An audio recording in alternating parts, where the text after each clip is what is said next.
Hey, happy Good 4th of evening. July. Happy 4th, Massalorian.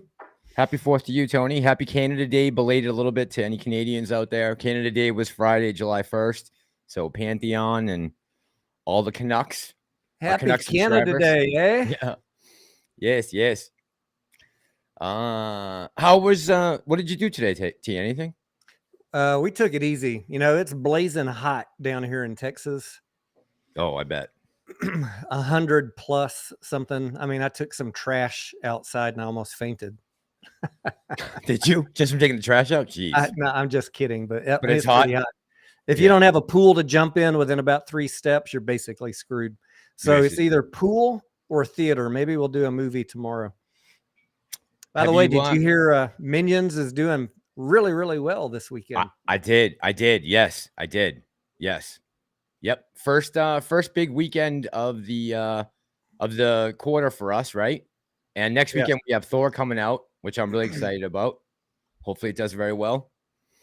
I was a little worried, to be honest, about Minions because the preview didn't wow me. Maybe I'm not the target audience. Probably not. And I saw what happened with Toy Story, and I was like, oh no, maybe we're losing the family, movie going experience. But maybe it seems like it was something specific to Toy Story, to Buzz Lightyear. I believe so. Because they are embracing Minions. I love it. Yeah. Guys, happy 4th of July to everyone. We got in the chat right now. I'm a professional. Good evening, Scott K, Derek A, Sub the Boss. Good evening. Carl J, 8 Blazing does stuff. Andrew, Steven Guardado, Minions movement, says Andrew. Yeah, that's good news, right? Did you have that fear for a little bit that maybe things were slowing down economically for families to be able to afford to go to a movie? I wasn't really quite sure how to judge what was going on with, Sonic the Hedgehog did really good, right? Yeah. And then we saw that Toy Story nosedive. I keep on calling it Toy Story. I should not insult Toy Story like that. Lightyear, Buzz Lightyear. That's right. So I think maybe it's safe to assume that was a one-off political family decision type thing. Agreed. I think you're right. Good morning from the UK, says Vasil. Good morning, Vasil. Thor coming up, says Tossin. Absolutely. We're waiting for it. Waiting for Thor. Tony, you have to wear the suit if you see Minions. With the space suit? I saw that on Twitter. Everybody dressed up in the Minions suit. I was like, man, I'm in the wrong fan club. These guys got it down. They're all coming into the theater with their Minions, like full bodysuit Minions on. That's funny. I did not know that existed in the adult world. It does. Yeah, I guess so. Phil, for real, what is up, my brother? Much love to Phil in the chat. Missing you, Phil. But have the shorts covered yet? No. So then what are we talking about? Phil, for real. What's up? Volvux Cranium. What's good? The Massalorian hopes everything gravy for you. Yeah, man, we're good. I got T on the live stream. And I just got back a little while ago from checking out the new place. Good evening, Mass and Tony from Raphael. Did you say hi to Bigums? No, is he in the chat? Bigums? I see. Oh, yeah. Okay. Bigums. Yes. Good evening, Bigums. Chad Clifford. Good evening. What's up, amigos? Show. Chad, how you doing, man? Ernest, good evening. We got PDX Dave. Yes. You want to pull some T? Let's see who I'm trying to keep up with who you missed. Ernest, Platinum, Jason, Jody Lambert. Is that Jody? Yes. I've been sent to spread the message. God bless Texas. I love that song. and Boston and Tennessee and Florida. Yeah, from Austin to Boston. I was talking to my sister today. Happy birthday to my sister. It is her birthday. She lives up in Chicago, and we were talking about all the politics of Chicago. And she was talking about moving to Tennessee once her kids get out of school. So funny that you mentioned Tennessee, Jody. We have no roots in Tennessee, by the way. Well, actually, I have a nephew that lives in Nashville now. Oh, you do? Okay. All right. That's right in the center. Right in the center of the state. Phil said they just had a fireworks show. Chad saying, good evening, folks. Chad, how you doing, man? Liz claiming, good evening, darling. King of the What's North. up? Good evening. Is Clark. Let's see. Yeah, you wanna shout out some? We got some new ones, T. Alexa, what's going on? Alexa says, whatever happened to Melvin Capital short position? Yeah, Melvin was closing out all of their fund. I'm not gonna say anything definitively, right? Because there's not a whole lot of access to information, but we don't know what short positions they actually were still holding because they're not required to report it. So unable to answer that question. I know there was a lot of speculation that on the other channels that Melvin closing down was going to cause this massive short squeeze. I'm not sure exactly how they were saying that since none of us know what shorts anybody has. They had, right? But it makes for some good clickbait videos. Yeah, good conversation. Right. Mr. Simon, good evening. Bigum's in the house. Sub the Hoss is saying what's up. Vasil says, did you guys watch Jay Ingram's video yesterday? No, Vasil. What was it? What was it concerning? What was the question? Did you see Jay Ingram's video from yesterday from Vasil? Oh, no, I did not. No, me neither. I watched a few videos this weekend. I got kind of stuck in I was laughing with my sister. I said, I got stuck in a rabbit hole of Karen videos this weekend. Oh, how'd you do that? How did that happen? I don't know how that happened. Karens get what's coming to them. Anybody else guilty pleasure? It's a 3-day weekend. I said, what the hell? I've done enough due diligence for the last week. Let's have some real entertainment. I know. Steven says Lightyear had so many high expectations of being a Toy Story derivative, hence the drop. Disney might have told Pixar to include some stuff. Yes, Steven. So according to reports coming out of Disney and Pixar, they took out the 12-second video clip that everyone was complaining about. But when the bill in Florida was going to get passed for the kids in elementary school there, Chapek decided to put it back in. So they added it back in when they got the backlash, and we had a $51 million opening weekend. So it is what it is. Like I said in the last video, it's time to move on, right? We got to take a next step. Like Tony just said, Pixar's doing good with Minions, and we got Thor coming up next weekend. So, yeah. Adrian, how you doing tonight, brother? Adrian's in the house. Drain Clean in Australia, giving a shout out to Bigums. Yes. Arthur says he saw Minions in 3D. All right. I bet Scarlett would like Minions. Yeah, she a fan. Yeah. It's actually a really good franchise, right? Minions. How many? This is like their 5th movie, isn't it? They've had a bunch. Karen says not all Karens are Karens. Are Karens? Not you, Karen. Yes, Karen. I can personally vouch for you. You are not a Karen. This is true. R. Yale says Disney execs are morons. Agreed, R. Yale. Yes, they are making some big mistakes right now. Might be something you look at to short in the future. I don't know. Free Kekistan, how you doing tonight, my friend? Numbers letters, good evening. Hosmer Sanchez, Karen Iverson, good evening. Weirdo Shrine. J Stars, how you doing, man? J Stars says, yeah, broke 8. Everyone be careful if you're driving tonight, listening to us. Be careful driving if you've had a couple drinks, take it easy. Watch your surroundings. I want to go ahead and take this first minute to in Massalorian get your little star button ready. If you guys have topics, questions, I know there's been a lot of people making videos over the past couple days that we've been off. If you got questions or topics that you want us to touch on, drop them in the chat right now. And we got a few things that we're going to talk about, but we can highlight your questions or comments and come back to them as needed. So those of you that are here now, get your questions in, because you know how it gets once we start talking. The chat's just gonna fly by. Go nuts. Yep. Andrew says the kiss was overblown. It was 1 second. The movie just sucked. Yeah, the whole concept of the movie, of him coming into real life. I mean, that's not what it's not supposed to be what Toy Story is about, right? It's supposed to be about a bunch of toys, nothing in the real world. But this is Disney's new thing, right? They want to go with with what's new and popular right now. The MCU, exactly. Susan Harbor, good evening. How are you, girl? Hey, Mass, someone's bringing up the Matt Kors Martin Shkreli interview. Did you catch any of those? There was one with Matt where they talked about AMC, and then he did one by himself. Shkreli did on his own YouTube channel, which, by the way, if you're on his YouTube channel, guys, you can comment a million times. He's not looking at them. He's talking to, he doesn't look at YouTube chat. He listens on his Twitter space call and talks to people there. But he's live streaming his work, and it's pretty fascinating to watch him go. He was going in between a spreadsheet he was creating for AMC and all of the balance sheet and other information, and filling out this spreadsheet.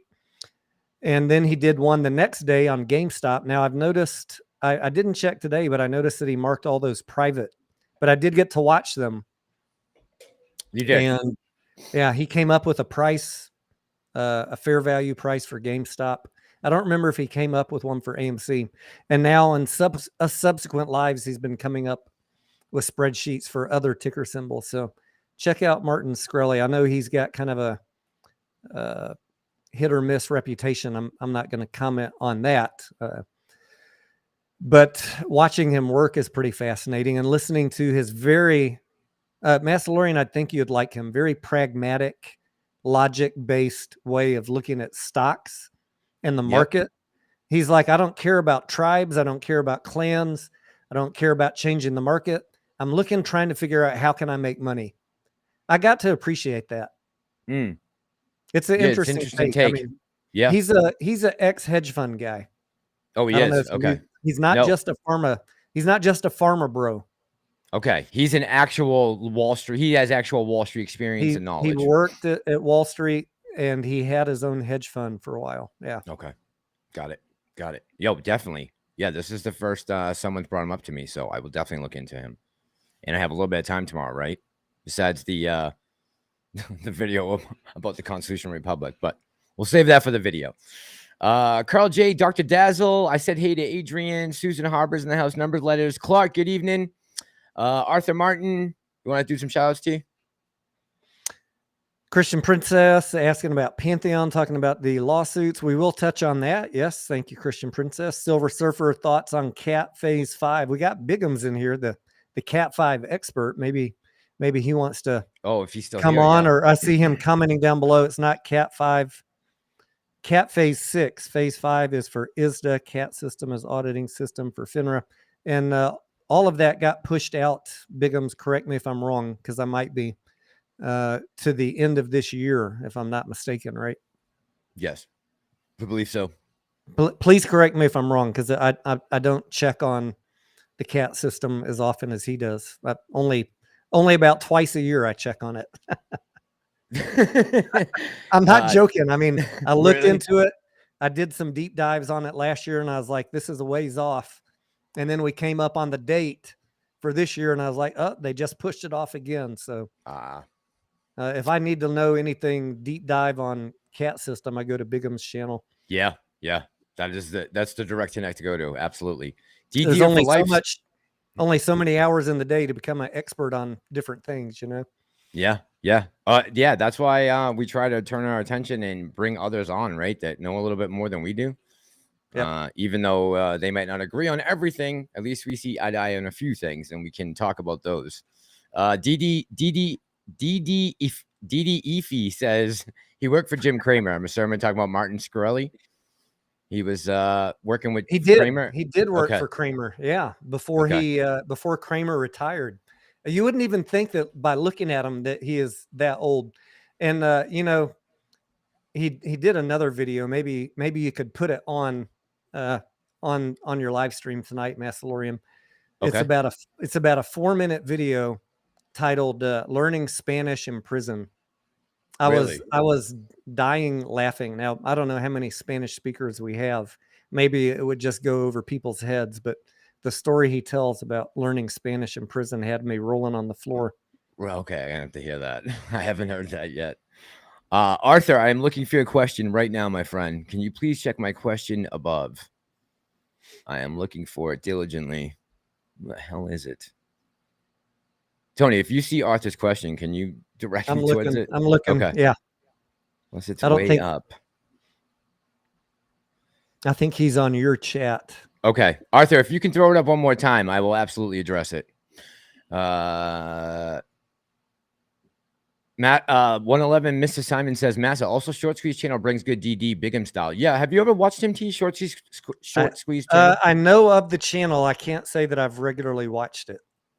Yeah, he does do some really good videos. I mean, some of the videos I've seen him do are really good. I don't like that he, pushes PFOF brokers, but other than that, he does a very interesting breakdown of every subject matter that he carries, that he talks about. Were you with me the other night when we brought up the Mumu Futu thing? Yes, I was here. Yeah. Is that the one that he pushes?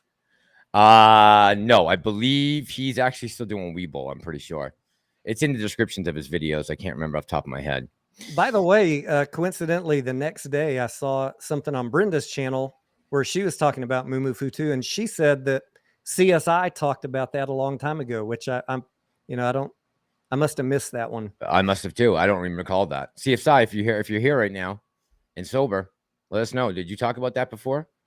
Arthur's question was, when people in the UK go to Odeon theaters, does it count towards AMC earnings report? Yeah, I believe so, right? Odeon? I don't know for sure, but I believe so. I believe so, yeah. Arthur. I'm pretty sure. Yeah, they bought out Odeon, in 2018 or 19. So yeah, that means that the revenue is going towards AMC's bottom line. Absolutely. But I'm 99.8% sure. There's a 0.2% I could be wrong.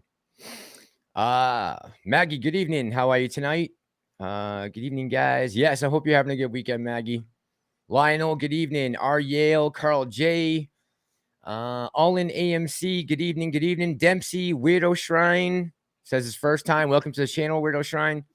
Brookfield Brothers, how you doing, my friend? Brookfield Brothers is here. Short Squeeze channel has it. Yeah. I like his material. He does a really good job breaking things down. No problem, Arthur. Steven says we need to do a live react to Karen videos. That could be a good bingo night too. A Karen video? Yeah, I would do that. The Karens, a lot of the Karens have common phrases that they use. I bet I could come up with a bingo card. Absolutely. I bet you could. DWAC $200 Tuesday. I saw Teddy's video. If you're in my VIP channel of Discord, coincidentally and by pure luck, I doubled my position on DWAC on Friday. Did you? I covered DWAC a couple times in the last year, saying speculative play only. Don't spend money. You can't afford to go to zero because there's no way to value DWAC other than on news, right? Good news, it's going to run up. Bad news, it's going to go to zero. And we've had nothing but bad news lately. But I bought in the 40s, and it was at $24 on Friday. I was like, well, that's good enough to double my position and average down. Sure. Cost average down because, we're getting close to midterms. And then Teddy put out a video, and I've seen it in other places as well, saying that maybe rumors have it that there might be a Trump announcement tomorrow. And even if there's not, there was what's his name? Dev Noonan, the guy that's Nunes. Yep. Nunes. Devin Nunes. Yep. He's in charge of DWAC. Mm-hmm. He also put out a press release saying they're announcing some updated features of Truth Social tomorrow. So there's a couple of potential catalysts on the good news side. Now there's still plenty of bad news for DWAC, right? They're under investigation, and the whole administration wants to shut that thing down. So nothing's a slam dunk. But keep your eye on DWAC in pre-market on Tuesday. If there is sufficient good news tomorrow, DWAC might be one to watch. I'm not making any promises. I've got a small position in it, and it's one of my Las Vegas plays. If it hits, great, and if it doesn't, that was just Vegas money. Any inklings on what the news could be in particular too? Well, I mean, Alex Jones said he's going to announce that he's running for president. Really?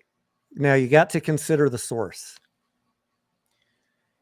Alex Jones. Alex is a toss-up, right? Some things Yeah. he's been 100% right on, and some things are completely out of left field. But some things that I never even would have believed, like in October when he said the last week in February, Russia will invade.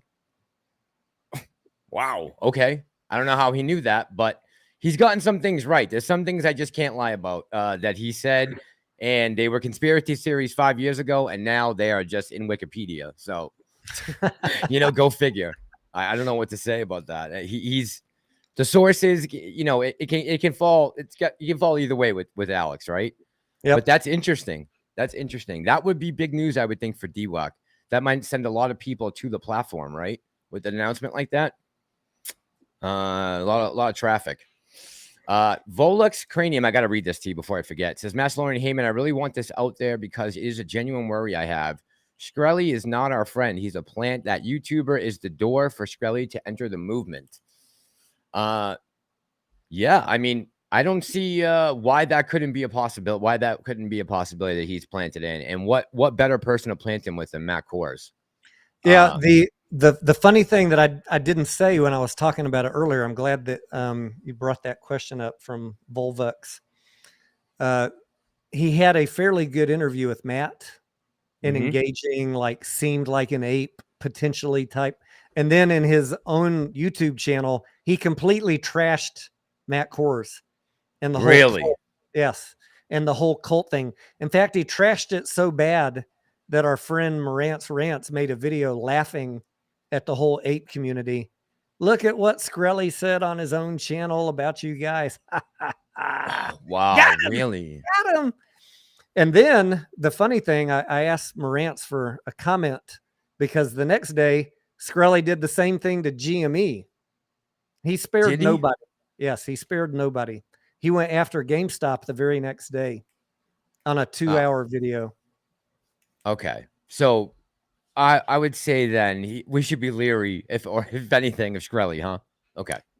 I mean, but you got to filter what he's saying through this. He could give two shits about market manipulation. Right. The only thing he's looking for is, can he make money or not? Which is, like you said, is an interesting take, right? Yeah. He's not going to be an ape because he doesn't think that way. Yep. Thank you, Volvux, for bringing that up, man. Appreciate it. And, that way at least people can make their own decisions. They can go check it out. If you guys agree, disagree, whatever, it's on you. But at least you have both opinions out there. Thank you, Volvux, for bringing that up. Appreciate it. Diaz, good evening tonight. How you doing, my friend? I hope you're feeling better. I heard you're feeling better, so that's good, man. Harold, good evening. If you guys remember to hit the like button if you're coming on either mine or Tony's channel, that would be awesome if you guys remember. Let's see. Did you read Ariel? China will invade Taiwan before this fall. No, where's that? Who said that? Good afternoon, Kiwi girl. Ariel. Ariel. I think that is something that all of us are worried about for sure. Absolutely, big time worried about that. Did you hear Uganda just found $12 trillion in gold? No.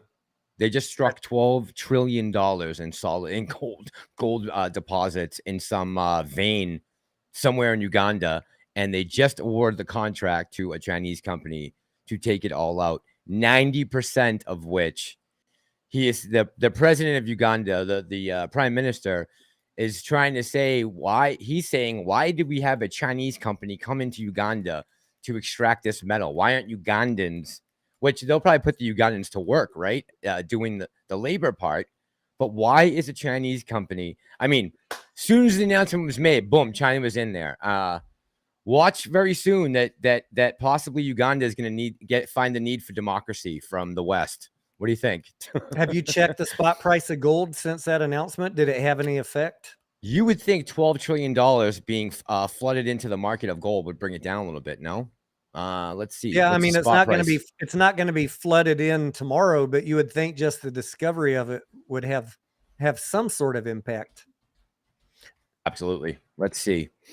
I'm no gold expert, right? I'm no gold expert, so I don't know what the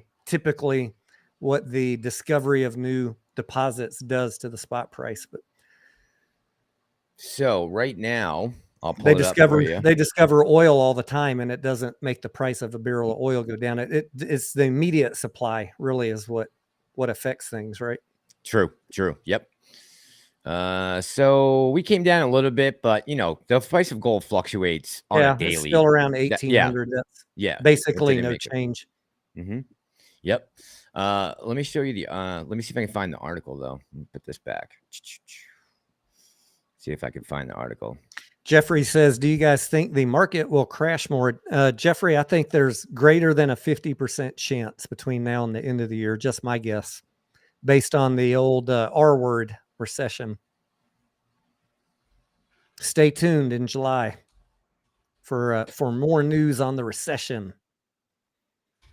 But then again, if old Trumpy, if that big bad mean orange man says that he's running for office tomorrow, who knows what kind of rally that could give the market. You just never know what is going to make the markets go down or up.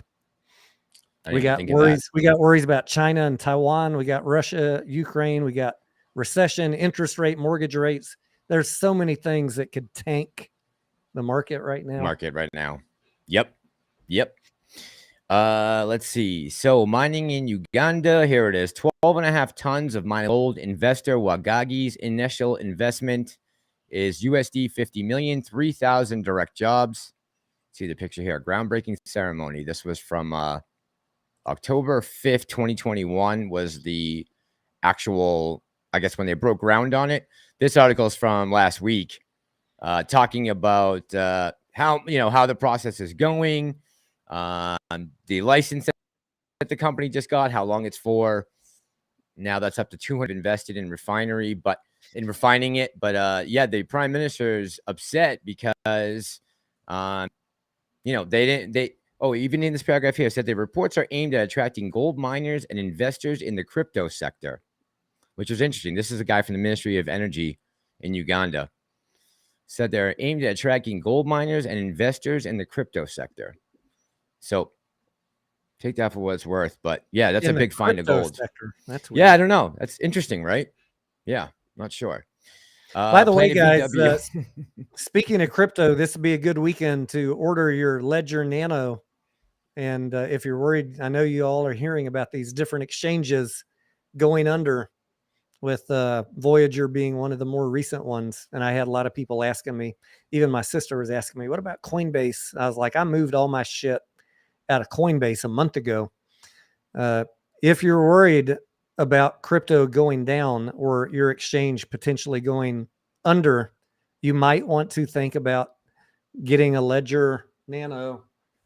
One of these, many of you can get them by tomorrow or Tuesday on Amazon, or just go to your Best Buy and grab one. And I'll do a video. They're under $100. I'll do a video tomorrow about how to set these up. Okay. This is a cold storage, so your crypto will be stored on here, and you don't have to worry about an exchange going bankrupt and all your money going bye-bye. Okay, so let me ask you a question. Yeah. So let's say I have a BlockFi account and I have a Coinbase account, and I wanted to take both of those accounts and put them on that device, on the cold storage key that you have. That, what is that actually called? The device? Ledger Nano. Ledger Nano. If I have one of those, you can combine from multiple accounts all onto. You basically have an address for your cold storage wallet, and you send all of your crypto to that address. Okay. So it will come out of the exchange, and you will not be earning interest on it. That's okay. The downside, so you're going to lose your interest. Yep. You're removing it from the exchange. Yep. When it's on the exchange and earning interest, they have loaned it out to other people, which is the risk. If those people can't pay back, and enough of that happens, then all the exchange goes bye-bye. That's what's happening to these exchanges. They loaned out. How do you think Voyagers and these other exchanges are paying 2, 5, 10, 20% interest? It's interest. They're loaning it out to other people for more. Right. And when crypto goes down and those people can't pay back, then things start cratering. Right. Yep. John, thank you for the chat. He says, why did AMC GME spike at the end of March? What was the cause? Are you referring to the $34 run that we had up at the end of the month there? I think he is. Okay. You want to talk about that, T? I'm going to pull up the Ortex and just Yep. see if I have something to show him on that. Hang on one second. Go ahead and grab another question. We'll come back to that one. Sure. Let me say hey to some people. Opinionated assholes. Good evening. Carl J. Good evening. Let's see. Savvy. Good evening. John Curtis said thank you. Raffiati. Jenny. Good evening. Happy 4th to everyone. Cameron. Mike Barr. R. Yale. Planet VW. Jefferson Cardoza. Good evening. One Speed Go. Good evening. Gary. How you doing tonight? Jennifer. Good evening. Says it's a mess. Derek. David. Good evening. Good evening. How's everybody doing on 4th of July? We got 430 people in the chat. That's awesome. Great. That's amazing. 24 The Money. Good evening. John Curtis. Six Sun. Drain Cleaner Australia. How you doing tonight? Or this afternoon, actually. Cameron. Good evening. Cameron Cram. And you opinionated assholes, my buddy. My boy, opinionated assholes. Loving the live stream, guys. 10:30 a.m. here, and I'm working on a roof here in Perth, Western Australia. Cheers to you, my friend.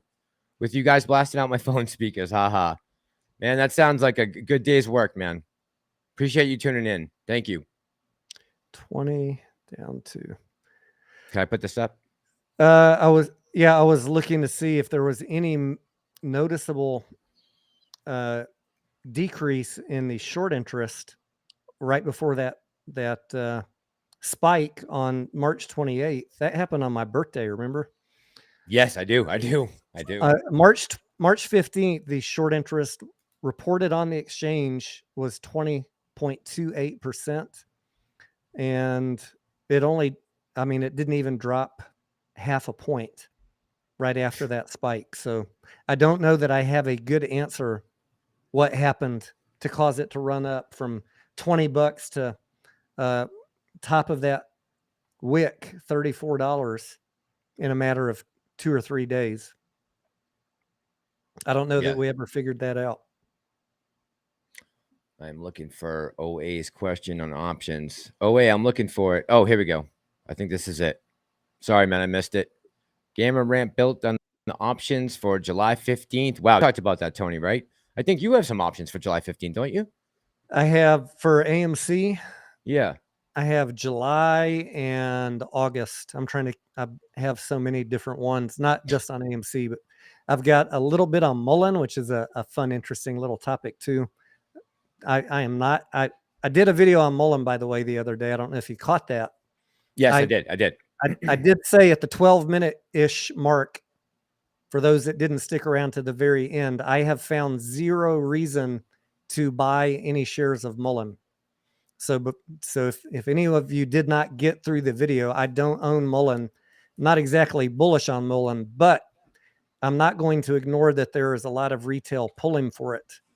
And so I have some $2 calls on Mullen. And I had some other ones that I was playing last week. But Mullen's got a big dilution vote coming up. And I was listening to, remember our buddy, the God Pill? Yes. Who can forget? He said, dilution will never happen on Mullen. Retail's never going to vote for it.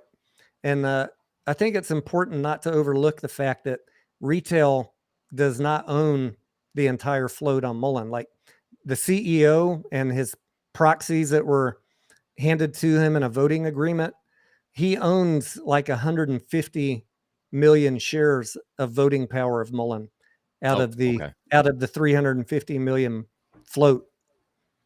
So before anyone just goes off and says, and you know how much retail shows up on a vote, right? What, about half? Yes. If we're lucky. So if you're listening to people who aren't telling you the entire story about Mullen, that retail is never going to approve the dilution, I would advise you to go back and look up the voting agreement, or just look at any of the recent 8Ks where they show a table of who has the voting power. And it's, unfortunately, the retail shareholders don't have that much voting power. Not as much as you would think. Not as much as you would think. Right. Yep. So Tony, Mullen has two options: approve dilution or go bankrupt, in my opinion. Yeah, they're in trouble, right? I in my opinion, yes. Yeah. Yeah. Agreed. So John was asking, I guess, specifically about the GME run up at the end of March. Just looking back at the charts here, trying to see, it did run up to 190 on the intraday there, right? Back on March. Let's see, where were we here? We were on the 29th, so the very last week. Yep, For same GME time as AMC. as AMC. Yeah, they ran together. Yeah, that's interesting. I didn't looking back now, I see it, but I don't even know if I noticed it at the time. I probably did. It's just been a little bit since I've looked at that chart from back then, right? Bucks fan, yes, I saw it finally today. I was busy the last 24 hours looking at the new place, trying to figure out if I'm going to be able to record there and do my work there for YouTube. Do my work for YouTube. That's how I describe it. Do my work for YouTube. You're Yes, on the I job did. now. Yeah, I'm on the job now officially. Did you Yes, I clock did. in? Bucks fan. Did you remember to clock in? I did, and cracked this right after I clocked in. We have the best job ever. Yeah, we're drinking on 3rd of July, right? Yes, Bucks fan. I finally saw that they shut down the highways. I saw they shut down the main highway in the Netherlands with all the tractors. I did see it. It's pretty crazy, man. Because we're in the middle of a famine right now, so we can't afford tractors to be on the road protesting. Oh, is this the Netherlands farmer thing? Yeah. That's an issue, man. Crazy. That's a problem. We got major problems with food right now. People are gonna be hungry. I mean, I'll be honest with you, Tony. I've had this whole debate with myself over the last 2 months, ever since I knew my friend was getting this divorce, and about moving, with him. The more I'm thinking about it, the more I'm like, you know what? If it comes to crunch time, I'd almost rather be with a guy I've known my whole life, at least in the area vicinity of me. You know what I mean? Someone I can have watching my back, or whatever. Who knows what's going to happen in the next 6 to 18 months? But it's almost like become a matter now of where, I want a sense of security, because I am a little nervous about what the future holds. I mean, I hope it's very bright, and I'm optimistic that we can turn the tables as a country and get back on track. But you never know. At least you can cover 2 sides of the windows. Yes. Oh, can I? That's right. Let's see. Who do we got here? Christian Princess, good evening. Monty Burger, good evening. Headstock Harem. Let's see. Who else we got? Tendy Time, how you doing tonight, my friend? What is going on, Tendy Time? Jojo, how you doing? The Apprentice. John, we got Carl J. How you doing tonight? I saw Jay Thomas was in the chat. Let's see. Who else did we miss? Did we miss anybody? Thomas B. Thomas B has visions of 84.32 by August. All right, I'm going to screenshot that, Thomas B. We will give you full credit if you're right. Hey, I've been screaming that number for months since Thomas B came up with 84.32. That is that's going to be the new all-time high. Well, I don't know what day it will close at that number, but one day it will, according to Thomas. I'd love it. My strikes for July and August are 16 and 20. So I'd like at least a temporary, if not the squeeze before August. If we could just please have that little bump up to 34 again, that would be nice. Oh, that'd be beautiful. Frankie Muhammad, good evening, my friend. How you doing tonight? What's up, Frankie? Glad you're back, Frankie. We missed you. Hey, let me ask the chat a random Mullen question.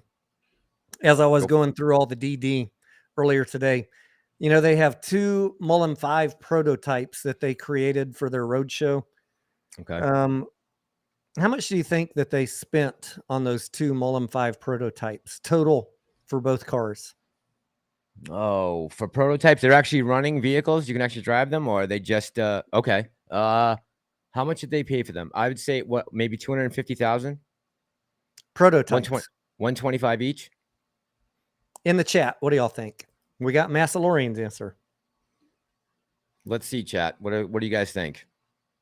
Just so when we talk about how much money an EV company really needs to get up and running, to make prototypes, to start a factory, to buy robotics and tooling and parts and all of this stuff. Okay, we got 1.8 million. We got 750,000. I'm on the real low end here. Mike Millspa says 8 million. You're talking about just to build the 2 prototype cars. That's it.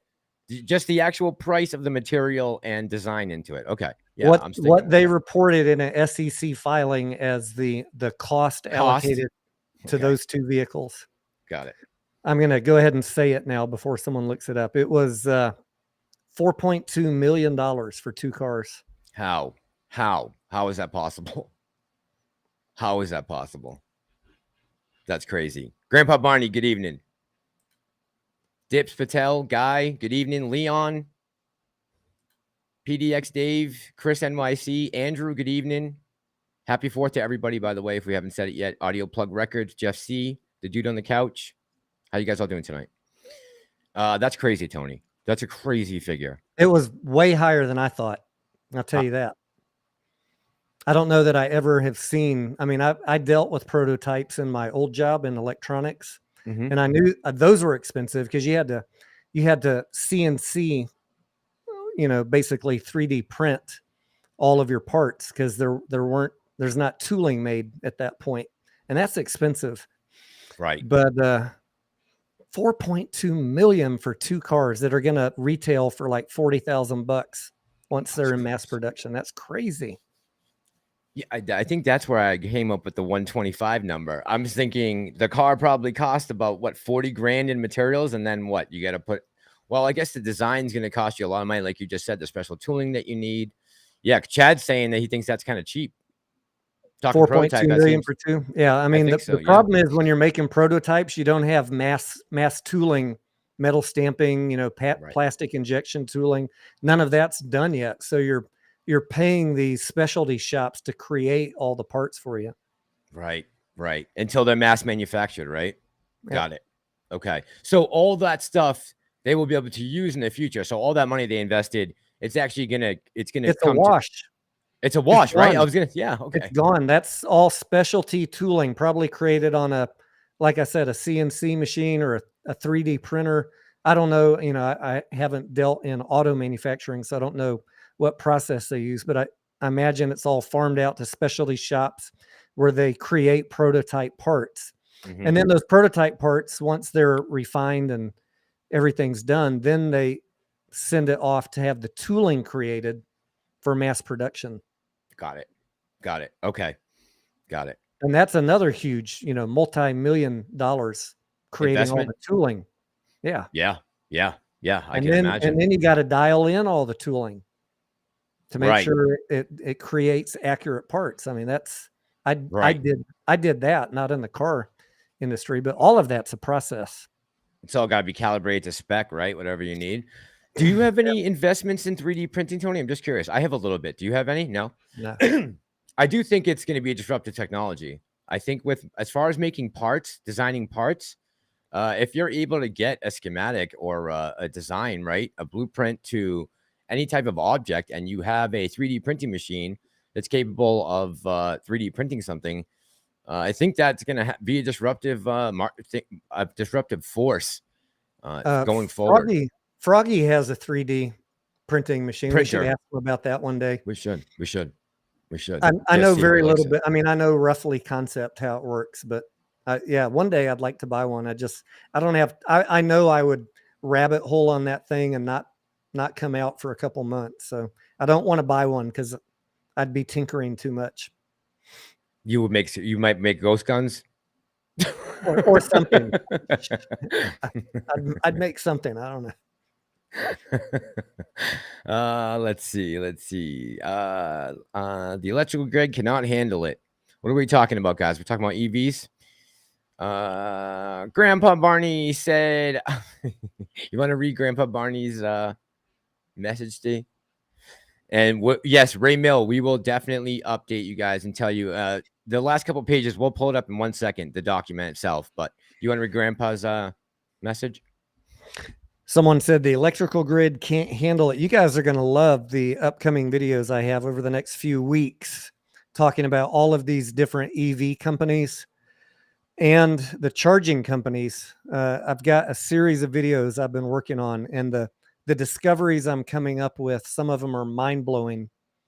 Not all of them in a good way, as we talk about, as I'm looking deeper into Lucid and Rivian and ChargePoint and EVgo and Tesla charging. Again, this is not my area of expertise, but I'm trying to spend a couple days dedicated just to each company. I'm talking full days, like 15 hours of research to get up to speed enough to bring you a 5-minute video, so that for those of you who don't want to spend the time to do it and don't want to just get pie in the sky drive-bys, I'll give you the good and bad of all of them. But I'm surprising myself with the little discoveries that, of all the hearing about these companies and how beautiful, wonderful they are, there's a lot of things that aren't being said. Yeah, a lot of stuff's not being brought to the forefront. That's kind of getting slid under the radar. Yep. Yeah, I bet. So, I bet there's a lot of propaganda. Yeah, more coming. Grandpa Barney says, Grandpa thought, have a food and fuel supply. It will give you some comfort knowing if S hits the fan, you are covered for a while. Use this to start. Happy 4th, fam. Grandpa Barney, appreciate you, man. Love you. Thank you very much. Happy 4th to you and your family, as always. And yeah, if shit hits the fan, hopefully me and T's channel is still up. We can communicate with each other. Andrew, did you read Andrew's comment? My ex-wife was my first prototype and she cost me $1 million. Yes, hang on one second. Yes, Andrew Morgan. Yep, let me just find it. It's tough going through this chat. I don't have it on slow mode tonight, so Andrew, where are you? And then we'll hop over. Then you want to hop over to the lawsuit, T, for Ray there? Where's Andrew? He's in my chat, so unless you're looking in the restream chat, it was. Yeah, I can see all yours though. I should just be able to go right over it. I don't know why it's not popping up. Andrew, if you could put that right before. I'll just read it again. It says, he just said it was a joke. My ex-wife was my first prototype. Oh. And she cost me a cool $1 million. That's a bargain. Chad Clifford says, first time tooling is incredibly expensive. I bet it is. All right. Ray Mill asks, can you update us on the Lao $17 million lawsuit? All right, let me just pull this document up real quick. And now I have only gone over this. Tony just directed me to the document itself and told me what was pertinent to jump on right away because I didn't have time to read the whole thing. So we'll go over it, but I'll just drop in this one little thing real quick and the basic understanding of what's going on here. And that is where I found this. On page 2 here, it says, are we up here? Are we pulled up? Yep. Yeah. Let me put this big. On page 2, it says, oh my God, here we go. As described in paragraph 22 below, the settlement provides for a cash payment of $17.375 million, which after deducting any fee and expense award to plaintiff's counsel and any applicable taxes will be paid to AMC. Because this action was brought in derivative action, which means that it was brought on behalf and for the benefit of AMC, the benefits for the settlement will go to the company. Individual AMC stockholders will not receive any direct payment from the settlement. Please note there is no proof of claim from stockholders to submit in connection or form for stockholders to submit in connection with this settlement, and stockholders are not required to take any action in response to this notice. So it has nothing to do with retail. Now, T, I'll tee that up for you, T. You know the rest of this. What page do you want me to go to? I was going to pull it up because which part are we talking about? So I'm on the last 3 pages. I know what you were just talking about, but what are you wanting me to? What are you trying to lead me into talking about? Oh, I was going to say, do you want? I was going to go right into the second part here on page 36, 37, when it says, current AMC stockholders who wish or continue to own shares may have, it says common stock as of the date of settlement may file a written objection without any appeal, but none of this really applies to us, right? I think there was, the first thing when I woke up and heard about this is people were saying AMC just lost a lawsuit. And technically, it was mediated, and technically Linda Lau, the plaintiff, I guess won because there was a payout. But the funny thing was that the payout came from AMC's CEO and executive insurance company, and the payout went to AMC, I guess, on behalf of shareholders, because Linda Lau was pissed about something. What was she pissed about? Clearly. She sued over unsecured convertible notes sold to Silver Lake. Looking on page 2. Again, I skimmed over all 100 pages of this, 92 pages of it early this morning, just looking for what's the net. The net is AMC didn't have to pay anything. AMC got paid. So at the end of the day, this is not really a lawsuit to worry about. It's done. There was a mediation. The company made money. Maybe our executive insurance premiums are going to go up. Yes. Yeah, that's what we got out of it. That's the conclusion me and Tony came to right before we came on, was that the premium's probably going to go up a little bit, and just stuck 17 million in their pocket. And what they decided to do with that, I guess, is up for debate, right? Yeah, I didn't read through it in an effort to become an expert on 92 pages of legalese. I just wanted to know, what's the bottom line? Did we lose? Right. Did we win? Are we going to get paid? Right. And I came to almost the very last page after speed reading 90 other pages, and like, oh, AMC got paid, so that's not really that bad. And now I know everyone's asking, what are they gonna do with that $17 million? You know, but $17 million in light of AMC's total cash on hand is kind of like it's an asterisk. Yeah, we still got over $1 billion in our pocket. It's an afterthought. Yeah, absolutely. There was one other interesting page on here. Good night, Susan. Somewhere in the middle of this document, in case any of you are thinking about suing anyone related to a stock at some point, there was some verbiage in here. Maybe I can find the page that said this lady, Linda Liu, she had to attest and confirm that she is still holding stock and has held it throughout this entire lawsuit. So if you're thinking about suing somebody because of a squeeze or manipulation or whatever, that might be something that you want to read and then judge. You know, I'm not an attorney, so I can't answer questions about what grounds anybody would ever have to sue anybody over a stock.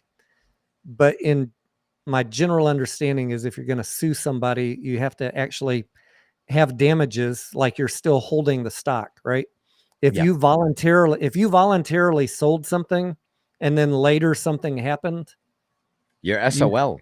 Yeah, as far as I understand, you are out of the play, because you made a voluntary decision and then something happened later. Mm-hmm. That only affects the people that are still holding it at that point.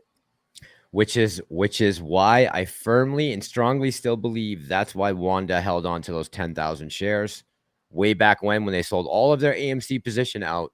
They held on to 10,000 measly shares. Why? I don't know, but that would make sense, right? If there was going to be any type of class action lawsuit or anything like that, Wanda would be able to get in on it because they still own 10,000 shares. Otherwise, why not just liquidate your entire position, right? If you're supposed to be getting out of it, get out of it.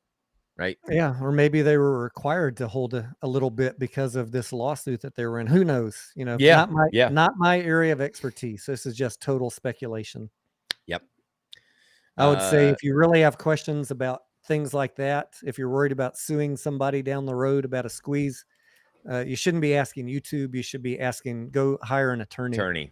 Because none of us are qualified to answer that question. Exactly. Yes. And unfortunately, Maine, it looks like they're cutting back on the fireworks displays, huh, guys? Maggie saying, come to Belfast to Mainer. They still got the town fireworks there. Pantheon's vid earlier was great, says Andrew. Yeah, I caught the very tail end of it, but it was very good up at what I saw. I just got in the door when it went live, so me and Tony got to hear it real quick.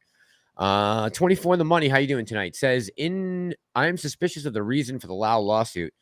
Was AMC in bed with whoever killed the stock price from 2018 onward? Was AMC in bed with them, 24 the money? I wouldn't. That's complete speculation, right? If they had anything to do with it. It is interesting though. When was I didn't even notice. When did they file the suit to T? Do you know when that was filed? I have it up here. Hang on one second. Let's see. Carl J says, happened to me with GME, traded at 12 to 14. The week before it went to 500 or so. Not going to miss AMC. Right on, brother. Right on, right on. On November 30th, 2018, plaintiffs served a demand on AMC to inspect November the company's 2018. books. Okay. The other thing, that I keep on thinking every time people, I know people, I saw a tweet where someone was trying to say, as soon as Adam Aron came on board, AMC tanked, which when did he come on board? Like 2015, 2015 or 16. And AMC didn't really start tanking until what, 2018? 2018. Yep. So already her argument, lost a couple points with me right there. When you make dates don't even match like up. That, yeah. As soon as Adam Aron came on board, the stock tanked. Well, that's already false. Right. It was several years later, but I go to look at the financials and what happened in the movie industry in 2018. Not, and why was AMC going on and taking on that debt? They didn't go take on the debt because they wanted to, right? The Nope. revenue started declining. Correct. I'm going to see if I can expand these. Adam Aron became CEO of AMC. The announcement was made. Be nice if my mouse worked. There we go. December 15th, 2015. December 15th. Yeah. Actually, 2017 and 2018 and 2019 all were pretty good on total revenue. 2019 should have been a great year. 2019 $5.5 billion. So I guess that is a good question. Why were they taking on convertible notes in 2018? That is something I need to go dig into then. Take some notes there, Massalorian. I am. No, I'm just teasing you. No, I really am though. I out of the corner of my eye, I saw you writing something down. Grandpa says, and Grandpa, thank you. Grandpa works for the large power company, and we are not ready for that size of load. Brownouts, why do you think power companies are going to smart meters? Self-disconnect abilities. Yeah, I know. Grandpa Brownie, you work on the big lines, right? That's no joke. You're up in the bucket truck, I would assume, the cherry picker. I was hoping to be out of this play before I had to become an expert on what happened with AMC in 2018. Seriously. It's not something that I've dug into. I know. Like who on God's green earth ever thought we'd be digging back to see if in 2018 why AMC was doing this? Like, it's just so nuts. In terms of me wanting to make money on a squeeze play and move on, I never thought I'd have to go research AMC's debt history or lawsuits from 2018, but here we are. What else? Here we are. Yeah. What else do we really have to go talk about right now? I mean, the market's cratering and not much is going on. So heck, may as well go become an expert on 2018 now. Yep. Yep. Grandpa Barney, thank you. Grandpa is a high voltage lineman, first responder. Yeah, Grandpa's got the big gloves on. Handle those wires. That's a no joke job. It's an excellent job. And man, that's bucket trucks. Bucket trucks are fun, says Carl. Go ahead. I'm gonna grab an ice water real quick. Go for it. John, I will mention BBIG. Tony just did a video on PBIG. I think Thursday night. He just dropped a whole video on BBIG. Thursday or Friday night. That was really well done. So I would recommend you to check that out for sure. Let's see. PVV says Grandpa Barney is the shit. Yeah, Angelina, right? Who thought we were ever going to be having to look back to 2018 for this shit? Like, it's just so crazy. Like, I got nothing better to do than go back to see if they're trying to make convertible bonds in 2018 for AMC. Jeez. All I want to do is watch some fireworks, right? Some cheap Chinese fireworks. Come on. By the way, let me just say hey real quick to Japan and Germany. Oki AMC was on, and Carl from Germany was there. Good afternoon to you guys, or good morning to you, actually. Jam Bams, good evening. How you doing tonight? Happy 4th to everyone that's on the live right now. If we missed your name, you know, Mike, I see a couple new people in here. Lorenda, Angelina, good evening to all you guys. And happy 4th of July. T, someone was asking about BBIG. We just, you just did a video on BBIG. I want to say like Monday or Tuesday, maybe of last week. I did. Just a week ago. I was talking about the spinoff and what happens to options specifically in my BBIG video, because there were a lot of people that were holding options in BBIG prior to the spinoff, and then the options got turned off after the Cryptide spinoff, and everybody like, oh no, here we go with another red box where they just shut down options. And this was a little bit different scenario, that the options were shut off because of the spinoff, and then a new options chain was turned on the next day, which I confirmed because I went and bought some puts on BBIG and then sold them the next day and made more money. That's right. You did. That's right. I forgot. But yeah, I did make videos about BBIG, but I sold my BBIG position. I've been very transparent on this. That May 18th was the day to get out of BBIG.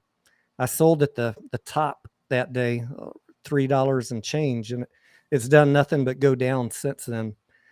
And my concern that I outlined back then is typically after a spinoff, things take a dive, right? Because you're separating that, you're taking value out of the company, Cryptide, and putting it in its own company. So BBIG's value is going to drop, and the price of the stock too, and that's what you saw happen on the day immediately. Of the Yep. So I got out, and I know there's a lot of people that are counting on manipulation and shorts and high short interest and all that. Okay, I do wish you luck, and it is high, but BBIG is not a great company. Oh man, I'm making a lot of enemies tonight. Maybe I'll do a video on their financials and all that, but I've still been looking into it and looking at a lot of things on BBIG. It's just not the most solid company out there. Does it have a chance of making money and becoming something in 5 years? Sure. But I mean, this is not like a slam dunk play like a lot of the smaller channels have been calling it. Telecine, good evening, man. Good evening. Anyone that's overseas, good evening. And speaking of overseas, let me get to Miss Maggie. Miss Maggie, thank you so much for your chat. She says, is there trading in other countries? Yeah, tomorrow. I know. Yeah, just a U.S. federal holiday only. Yep. That's correct. Let's see. Angelina, Adrian. Adrian, who's modding right now? Is someone modding by themselves? If you are and need help, let me know. Thomas says, 24 in the money says, BBIG is the competitor to TikTok, and what is going to happen when TikTok is banned in the U.S.? Have they talked about that before, right? Banning TikTok? I saw someone talking about it again this weekend. Yep. And there was some article, I just read the headline about TikTok users had their data potentially compromised by China, which is not is a headline we've seen before, right? No. Yeah, we have seen that headline before. No.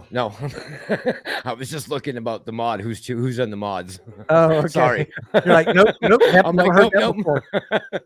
I'm looking at the mods like, oh, it's only one. Nope. We need more. Okay, good. No, go ahead. Go ahead. Sorry. I was just saying, yeah, I mean, I would not be surprised at some point if enough strikes come up against it that they ban TikTok. But I don't use it, and I'm not an expert at TikTok. Me neither. So wrong person to ask. Me neither. Thank you so much, Maggie. Thomas B says, okay, boys, turning in for the night. Promised my little girl and pregnant wife I'd take them to parade at 10 a.m. Hugs, brothers, and remember 8432. Thomas, have a good night. And to your wife and pregnant wife and little girl, have a Good great night, evening. Thomas. Have fun at the parade. Yeah, have fun at the parade tomorrow. Yeah, Liz, let me know if you need help in the chat with the modding. Sorry. Opinion on BBBY, Bed Bath & Beyond. George, I also was selling, I sold puts twice on BBBY. Last week, I made 250% the day before earnings to earnings day. Then I bought more puts the next day and made another 100% in 24 hours. So I think BBBY has a bit further to fall, unfortunately. And I hate betting against a meme stock. Yeah. But I'm always going to be transparent with you guys. And I do not like brick and mortar. I don't like retail stores full of inventory. And BBBY, you know, there's a lot of rumors out there about, I mean, the sales they're having are not rumors. There's rumors about turning off the air conditioning on people to save money. I mean, it was pretty cut and dry to me that earnings was going to be a miss this week. That's trouble. Mm-hmm. So I took a chance, and the options table looked good on puts. The IV was not out of line. It only would take about $1 move to make 100%. And if it would have fell to $3, you could have made 1,000%. I know, huh? But it didn't fall that. It didn't fall that far. That far. I took my money and got out. But yeah, don't need to be greedy. Yeah, 225% in a day is not bad money. Plenty. Mike. So I'm prescribed 3 a day, which means I usually take one right before I come on the stream or during the stream. So that would be the reason why. I see Pam's in the chat. Pam, good evening. How you doing tonight? Pamela in the chat. J-Stars say, okay, you're all good now. Okay, so all right, everyone's good. Okay, we got people. Pam's here now. Pam, how you doing tonight? Happy 4th of July, Pam, to you and your family. Thoughts on CLVS, says R. Yale. Up an amazing 57% on Friday. Yeah, did you I forget if you live streamed on Friday or not. Did you? Were you watching CLVS at all? I did not. No, I was in Discord all day talking with folks. Okay. And I have not looked into CLVS. I was pulling up, someone was asking in the chat about MMAT, and I was pulling up the financials before I talk about them real quick. Pam, happy 4th. I have MMAT on my my trade on momentum list, but I have not. I'm not buying. Have not bought, and I'm not holding any MMAT. But I have played it on some run-ups in the last year. Wendy, good evening. Liz is asking thoughts on ENDP. Yeah, I want to do a video on them tomorrow because I know everybody's expecting big things. ENDP. Let's see if I can remember. Let's see if I can remember the 5 minutes summary of what I was going to say about ENDP if I got asked today. This company, if I'm not mistaken, is the one that just asked to well, they basically said they weren't going to pay a $30-something million convertible note payment that was due, and they're in the 30-day grace period right now, if I'm not mistaken. They do have, $38 million interest payment they missed amid bankruptcy talks. So whatever you're hearing about ENDP, I want you to filter it through the lens of this is a momentum trade only in a very troubled company. I know the people that are making videos on it are telling you this is a fantastic company. They've got a bunch of cash, and then they stop right there. You cannot stop right there and be fair to your audience. This stock has dropped. The stock has dropped from $89 to 57 cents for a reason. Okay. And they are in close to bankruptcy. Yes, they have cash. They're trying to renegotiate their debt. So will I play it on momentum next week? Absolutely. If it's moving next week, absolutely, 100%. But do not believe these people that are telling you this stock's going back to 10, 20 bucks from 57 cents just because they have cash, and they stop telling you anything beyond that because they're not being fair to you. So play it, but play it cautiously, have protection. Do not play it and walk away. Yes. You need to be able to keep your eye on it. Yeah. You need to be able to act and react. So just don't get yourself in a position where you can't address any issues. I'll try and do a more fair and detailed video on it tomorrow. I don't want to talk out of turn, but I do at least want to say tonight, this is a troubled company, and you'd be doing yourself a disservice not to at least know that if you're trading it. Yes. Yes. All right. I got two good questions, T, that I can't let go. One is from Teach We Love, and one is from Steve R. So I'm going to go back to back with you guys because they are something that we want to talk about. Massalorian, does anybody have a live tracker for Europe's markets that sell AMC stock for tomorrow? I've been trying forever to find a live tracker for AMC when USA markets are closed. T, do you know where someone could find what's going on in Germany on the exchange? I usually just Google AMC Germany. You do? Okay. No specific place that you like to go to haunt? No haunts of yours? I wish I had a better answer than that, but if you Google AMC Germany, it comes up with, I think on Market Watch. Okay. Steve R said, how do you guys feel about the DTCC having the right to waive margin calls while insuring the stock market? So that's a great question, right? I think that's messed up. That's a great question, Stephen. I've never heard anyone talk about it before, but I have a feeling the DTCC is doing itself all the favors it can when it's self-regulating, right? The fact that they have that ability is an issue, in my opinion. The point of doing margin calls is to protect the entire freaking market, right? Right. And so you're basically saying, we're going to go ahead and waive that and roll the dice that we don't crater everything. It fucking pisses me off. It shakes my core beliefs that they're doing what they need to do to protect everybody. Yeah. It's infuriating. Yeah. It is. Yep. There's some answers for you guys. The exchange and Stonko tractor. And someone said search HAAH9. Craig Anthony said that is the ticker symbol. Okay. On Market Watch, they have home/investing/quote/stock/Germany/AH9. Got it. You can get to it that way, but let's see. I got Clark in the chat here. Clark, how you doing tonight? Happy 4th of July to you. I'm a professional. Jeffrey Rocha, good evening. By the way, I did see Pantheon's video earlier. I got a chance to catch the tail end of it. It was really well done. Let me get some more people here to say hey to. I'm a professional. We got Silver Surfer. Good evening. Mike Barr. Good evening. Craig Anthony. Zephwin, your neighbor's dog. Show True Blood. Droobs White. How you doing tonight, man? And we got Pam earlier.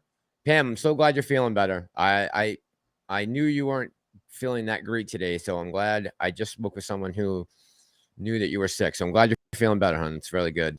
Don't want you out. Justice for all. Good evening, Brent. How are you doing tonight? Eric Bissell says Tony and Mass. What's up, boys? Especially Mr. Handsome himself. I don't know what he's talking about. I don't know. He's talking about you. He must be speaking about you.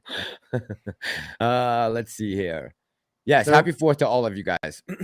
Someone was asking about ENDP and a lawsuit. There was a lawsuit, I think, that they settled or they won. There's been a long-standing lawsuit regarding one of their subsidiaries. And that is true. That is behind them now. And they came out on the good side of that. And that is one of the good things that I've heard some of the smaller channels talking about too. They talk about, they got this drug that everyone wants right now, and they just won a lawsuit and they got a lot of cash. This thing's going to the moon, ignoring the fact that it's fallen in the last several years from $90 to 50 cents. That doesn't just happen to great companies for no reason. No. Right. And they just missed a debt payment, a bond payment, and they're on the verge of bankruptcy. So, when I do a video, I'm going to tell you everything. I'll tell you the good things, but I'm not going to ignore the bad things. And I'll try and give you a realistic target. And again, just so No one thinks I'm shitting on ENDP. If it is moving on Tuesday in pre-market, I will 100% be playing it. Yes. Yeah. Right. I'll be up with you checking. Don't miss those opportunities, right? Retail has been showing some strength, but don't be the informed YouTuber. Don't be the FOMO buyer, that's not paying attention to the right channels. Right.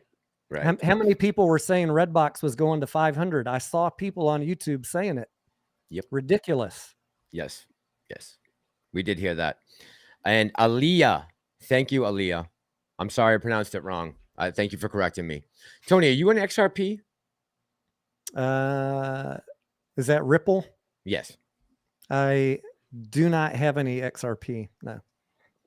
Okay. I've looked into it a couple years ago. Okay. And I decided not to buy any. Or if I bought any, I didn't hold it very long. Clark says we should have a 5th of July celebration to get rid of Joe Biden as president. And Clark, who do you want to stick in there? Cackling Kamala? Good luck. Good luck. At least Ron Klain can write out a speech. What do you think about a DeSantis Nome ticket? Ooh, South Dakota, Kristi Noem. I like it. Yeah. I was trying to think of who would be if the bad orange man doesn't run again, who would be a good Republican ticket? I like that DeSantis. I would love him to run with Tulsi, because then you get a bunch of Democratic votes too. They would be an unbeatable team. If Tulsi Gabbard and DeSantis ran together, that would be a knockout. They could probably get 65% of the vote, because you'd have a lot of independents that would come over to that side.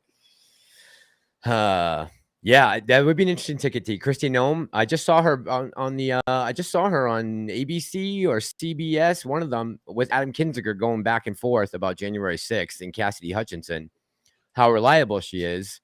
And, the reporter there, Dana Bash, she asked Kinzinger and goes, why did you call this Cassidy Hutchinson to the stand without, corroborating her testimony?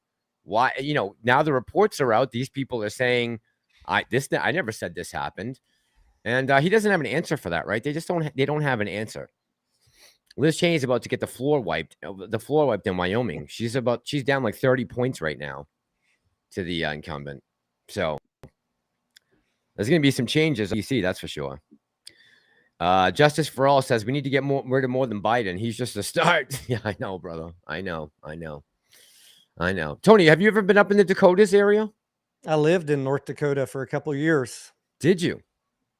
What's it like? Do you like it? I was just a youngster. I remember snow drifts as tall as our house. I remember snow plows. I remember cornfield. I remember cornfields.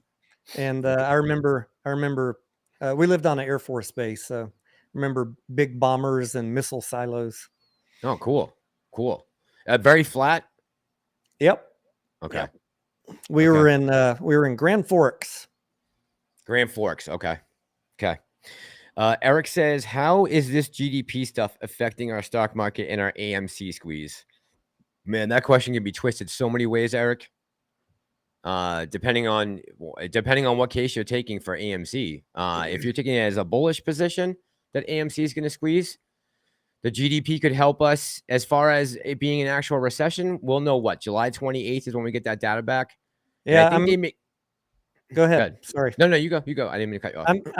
I've been having some conversations on my Discord, and we're gonna crunch this a lot this week. But I'm leaning towards taking a small bet into some SPY puts for mid-August. Once just kind of the timing of when to buy them is the question. Like you don't want to buy too soon and then have all the time value erode, but you also don't want to wait. I want to buy them before the mass media starts talking to the public about a recession is imminent, a recession is official, a recession is confirmed. Yes. Once that hits the collective public, the mainstream conscious, then I'm thinking the market might take a little more tumble. Absolutely. So I'm thinking about getting a little protective put action on some index. Not betting the farm on it, but Wait until it's gracing the covers of newspapers and magazines across the country. When that happens, I think you'll see.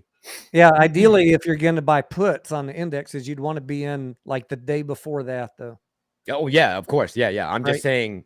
saying. So sometime around the 28th, guys, start thinking forwardly. If you're thinking forward, around that time, it's going to be spread across the media, right? That's going to be the big story. As much as they try to probably bury it, it's going to be big. Seems like we're headed towards an official recession announcement at the end of this month. Yes. And who would make that announcement? The Treasury? Well, yeah, I mean the I don't know. I don't have my economic calendar pulled up. Yeah, I'm trying to think. Which agency reports that? The labor, maybe the Bureau of Labor? Or the Fed. Or the Fed. I don't remember. That's a good question. You think the Fed? It's been a few years since I've had to deal with this. Oh man, I'm on a news and politics category, for Christ's sakes. What am I doing? But I will be watching ENDP on Tuesday morning. That's for sure. These are the type of questions we only have to answer about 3 times in our life. It's a year. Which agency reports a recession? I know. Opinionated assholes. If you write my name in for president, that would be amazing. Make sure you take a screenshot of that and send it to me. Anyone that writes in, make sure you screenshot it. Let's see. What do we got here? In moderating. Oh, okay. All right. So Pam is jumping back and forth between both of our channels modding. Thank you, Pam. She's feeling better now. Now she's getting she's getting out there, right? She's going back and forth on both people's channels. Gotta love her. 2 more years of Biden policy. I don't see a recovery. Seems deliberate economic sabotage. Here's the thing, Vin. If the Republicans take back the House and the Senate, there's gonna be some accountability to be held. Hopefully they are going to hold some people responsible for what's going on right now, especially Mayorkas with the border, Biden with the inflation and shutting down the pipeline. I mean, they can come out and say whatever they want to say right now, that the president's doing everything he can. He's not. Neither is the Bureau. Neither is the Secretary of Energy, Granholm there. They're not doing all they can be doing, right? The Secretary of the Interior, Deb Haaland, has basically said we are not renewing any leases or giving out any new ones for drilling. Like, they are done. These people have drawn their line in the sand. So we got to draw ours when it comes to the ballot box. That's all I can say. If you want inflation, enjoy. It's a good question about, is it deliberate economic sabotage? I think none of them forecast the Ukraine-Russia war, but they did know that the Fed had been printing money. That was Congress and the administration both at fault for printing money and telling everybody to stay home. That was all deliberate, and that definitely was going to result in sabotage, if you want to look at it that way, or you could say they were saving lives, right? I'm not going to debate that, but the consequences of that were very obvious to anybody who had their eyes open. Then this new administration came in and decided that green policy was more important than anything else, right? Moving away from fossil fuels. So that was a second punch to the problem we already had with printing a bunch of money. And then the knockout blow came with Ukraine and Russia. So that was an unfortunate third punch that we got. That uppercut, that last uppercut. That's not good. But the writing was already on the wall before the Biden administration came into office. That the Fed printing money and Congress handing out money and telling people to stay home, that was the deliberate sabotage right there. Yes. And don't forget, we also deliberately overthrew the Ukrainian government in 2014, which was pro-Russian, to put in a pro-NATO, pro-US, pro-Western president. So don't forget that. So don't forget that we've been poking Russia now ever since the 80s when they tore down the wall. We've been saying we're not going to expand NATO, and now we are literally weeks away from putting Finland, NATO troops right on the border. So, I mean, forget Ukraine. Finland shares like 2,800 miles of border with Russia. So not only are you infringing on the deal that you made and reneging on it, but you're also now expanding even further past Ukraine and bringing in new members who were never going to be included in this deal. He tried to throw Switzerland in there the other day. Did you hear Biden say instead of Sweden, he said Switzerland joining NATO? Like Switzerland's been neutral since the 1812, I think was the last time Switzerland fought in a war. He's trying to bring them into NATO. It's just nuts. I want to follow up on what I said as far as, deliberate sabotage. I'm glad I didn't have to make the decisions about how to save lives, right? I'm glad I didn't have that job. And I know that some of them were doing what they thought was best, but there were multiple ways to handle that. And I don't think that they necessarily chose the best path for the economic health of our country. But everybody did the same thing pretty much around the globe. So, yes. Yep. Everyone followed suit, right? But that won't happen next time because the WHO and the FDA, they are now going to be global, worldwide, right? They are trying to get the all those stipulations going forward to be under the World Health Organization. So it wouldn't be left up to the countries themselves. This would be an international global lockdown and whatnot, right? Rock and Rozzy says, I don't like NATO. I hear you, girl. I hear you. Adrian says, I never understood that whole daylight savings time BS. J-Star says, the government is infiltrated with psychos that are not going anywhere. That's a problem. They're not voted in. They're lifers. Yeah. Term limits has to be something we need to talk about. We need to have discussion. Unfortunately, we try not to get too much into politics here. I know on my channel I do from time to time stray into that area, but I try not to. But it just always seems like I fall into Congress at the end of the day being responsible for everything. Let's see. Vote all the bums out and put in term limits. Put in term limits. Come on. Absolutely. We don't need no lifers, like someone said in the comments. We don't need no lifers in Congress. No. Hey, you want to talk about this question I just put up here? Nuclear energy? I'm going to hit a couple of other easy ones real quick. Go for it. You can leave that one up. But someone said, what cryptos are you buying right now? I'm not buying any crypto right now. Although I am waiting for the knife fall to stop and then add in the current cryptos that I have, which is Bitcoin, Ethereum, Solana, Cardano, Phantom. I don't know if I left any out. I mean, most of my cryptos are top 10 type stuff, with the exception of Phantom. And they're all Bitcoin or Ethereum network type cryptos.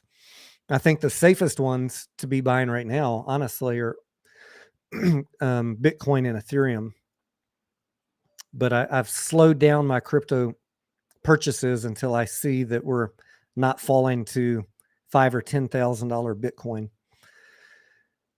And then someone asked, what is my price target for AMC? I don't talk dates or prices because I think it's irresponsible, and nobody who has ever done that has been right. So I will be monitoring the run up and the volume when it happens and deciding in the moment. I saw Pantheon's in the chat. Pantheon, good evening, buddy. Happy Canada Day to you. What's up, I amigo? saw Dana Young, good evening. Teach Me Love said nuclear energy should be used worldwide, and we would have solved starvation globally and made life good for everyone. Tech We Love, I think people are really off base about nuclear energy. I think it is the only way forward. Honestly, I don't know if everything is sustainable with the EV sector. Pantheon said, hey, fellas, I am late to your show, but I just reached the part about AMC in 2018. Yes, of course. Do you want to do that live, Pantheon, or do you want to just type? Just tell me in the chat, and I will get that sent to you. Dana, back at you. Send him an invite and let it, if he's up to speed on it. I'd much prefer not having to go research AMC 2018 if he can come on and talk about it. Yeah, let me send Let me send Mr. Pantheon a link. It's too much to type. Beautiful. That's what I wanted to hear. Okay, hang on. Lucid, just what I any wanted thoughts? to hear. Harold, I have videos coming out in the next couple of weeks on all of the. I've covered so far Polestar and Mullen. I've got a Rivian, a Lucid up next. I don't know if I'll talk about Tesla. There's so many people, and Tesla is my tier one EV company. I mean, they've got like 75% of the market, right, in EVs roughly. So I don't know that I need to talk about Tesla, but I want to cover all of the EV startups out there for you guys and the charging companies. So just keep an eye on my channel for the next couple of weeks. I'll be trickling those out. They take a bit of time to get all of the right information together.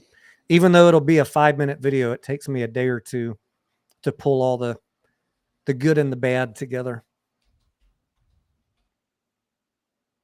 So that's coming.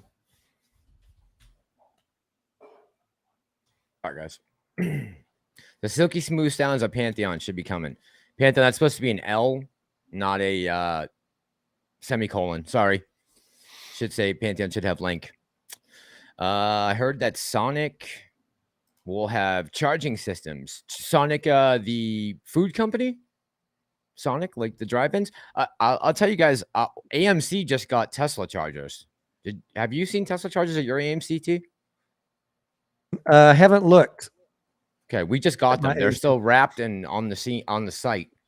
But we got about, I would say there's probably 8 or a half dozen Tesla chargers in the AMC parking lot right now at the AMC where I am.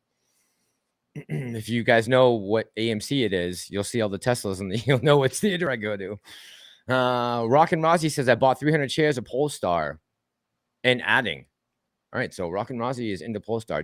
You did a Polestar video, T, didn't you? I did a video right before the PSNY ticker when it was still at about $9. I said it's going to go up, but do not buy until it comes back down.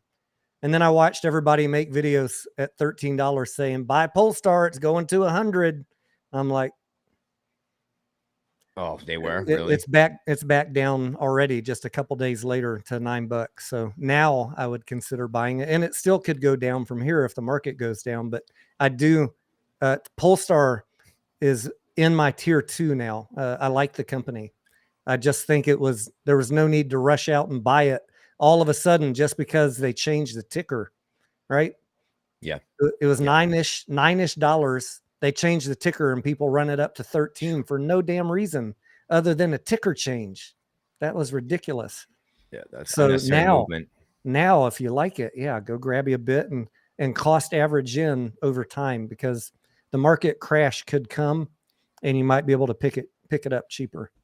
This is a 5-10 year play, so take your time with it. It's not going to be the next Tesla overnight. But it seems, they have a head start on some of these other companies. Yes. Agreed. Clark says, Julie and I went to AMC movie theater last night and watched Elvis the movie. If you haven't seen it, it's a must-see. It was excellent.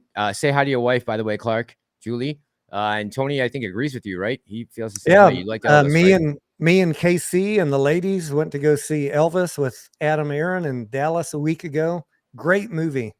And I didn't grow up being an Elvis fan, and Scarlett certainly didn't. She was like, Elvis who? Elvis Crespo? But really? Wow.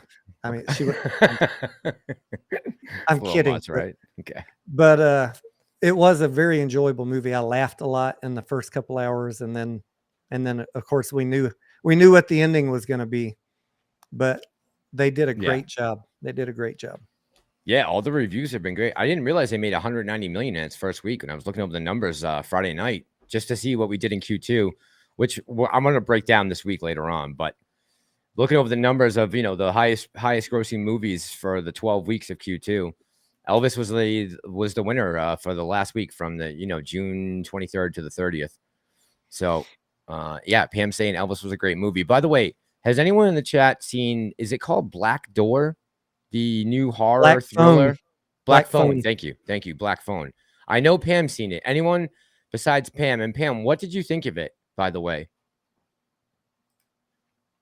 Just out of curiosity. Maggie says, Tony, when you met AA, by the way, good evening, Yucca Fritta. When you met AA, did you tell him to open a theater in Maine? No, no, you didn't. I did. You should have. I said, why no theater in Maine, Adam Aaron? He's like, I got to leave. My car is here. If Maggie, if he comes to New England, I'm gonna go track down wherever he goes. So wherever, if he does, I will mention Maine. He was in Miami this weekend, wasn't he? Yeah. Yes, he was in South Florida. Yeah. Yep. The Minions. Yeah, for the Minions. I almost flew down there to go see that just to have Did a you? Miami. Well, if you stop popping up everywhere, you might be suspicious, Steve. You just stop popping up at different movies all over the country. Like, who is this guy? The first one was shake the hand. The next one's going to be ask for the interview. Seriously. The third one will be ask for a Maine theater. Okay.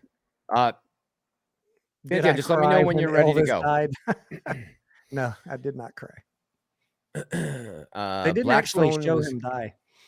They didn't in the movie? No? Okay. Black Phone left too much on the table that wasn't explained.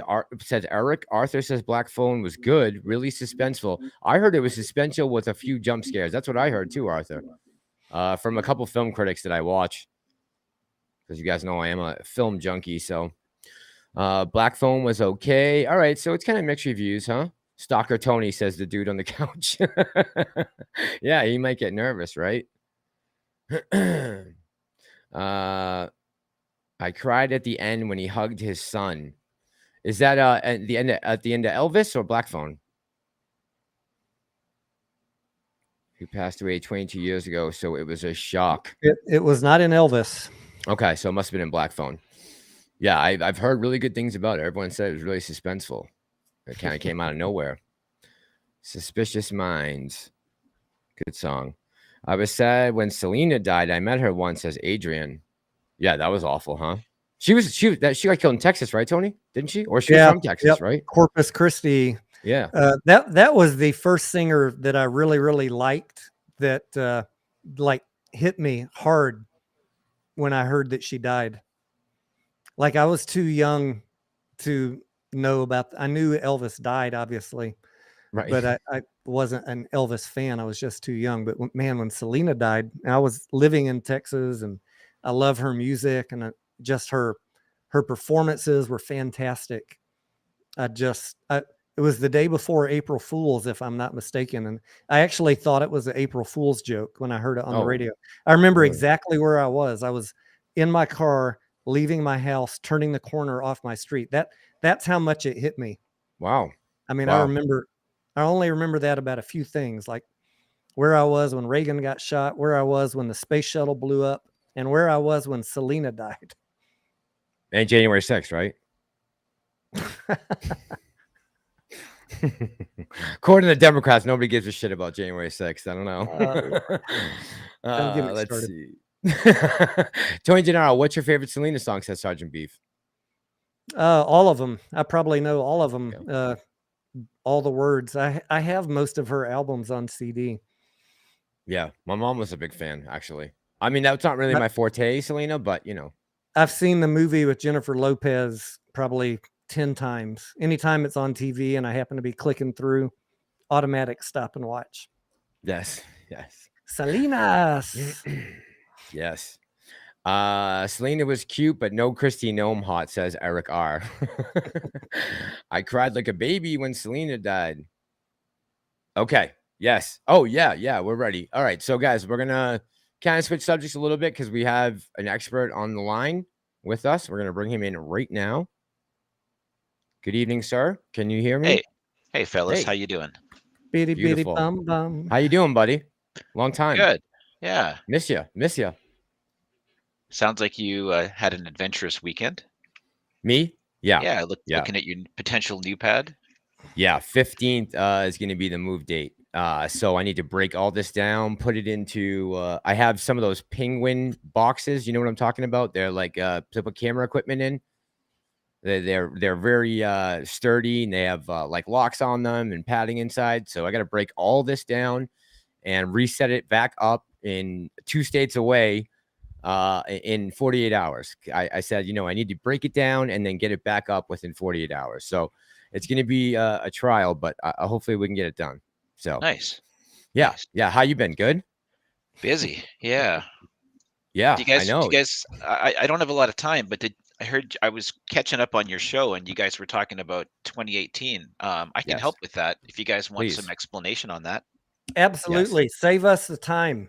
Sure. So what I did was about 3-4 months ago, I did a video. It's number 89 in my series, and I'm not trying to hawk my channel, but episode 89, it's called The Debt History of AMC, where I went through from the inception of the company right back when it very first started, as basically an offshoot of the circus, to where it is as of 3 months ago. And I not only outlined the history of the company, but where every dollar of debt has come from, and when Adam Aron's work history with Apollo Global Management overlapped that whole history. So it was an interesting piece because Apollo used to own AMC back in the early 2000s.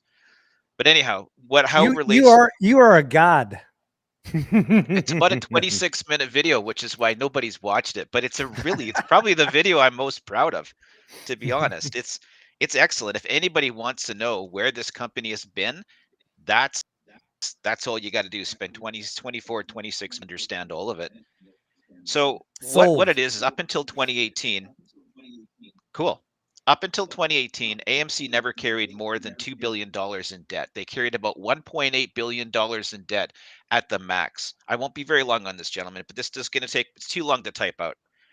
So Yeah. what happened was AMC was acquired by Wanda Group in 2012.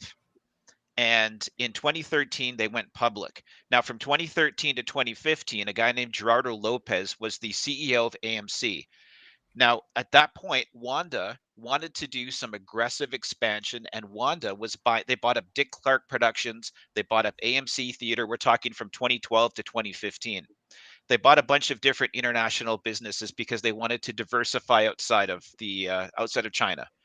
So they wanted to purchase Carmike Cinemas, Odeon Cinemas, and UCI Cinemas in Europe and in America. But the problem was Wanda bought so much stuff, they were maxed out on how much debt they could take on. So they used the clean balance sheet of AMC to use them to purchase Odeon, UCI, and Carmike, which is fantastic for us today, because otherwise they would have just been part of Wanda's umbrella when they got out of AMC. So that all took place. So they tried in 2013 and 2014. Wanda tried to get a hold of Odeon, UCI, and Carmike, but they were rejected because those companies were not interested in selling. But they did own AMC at the time.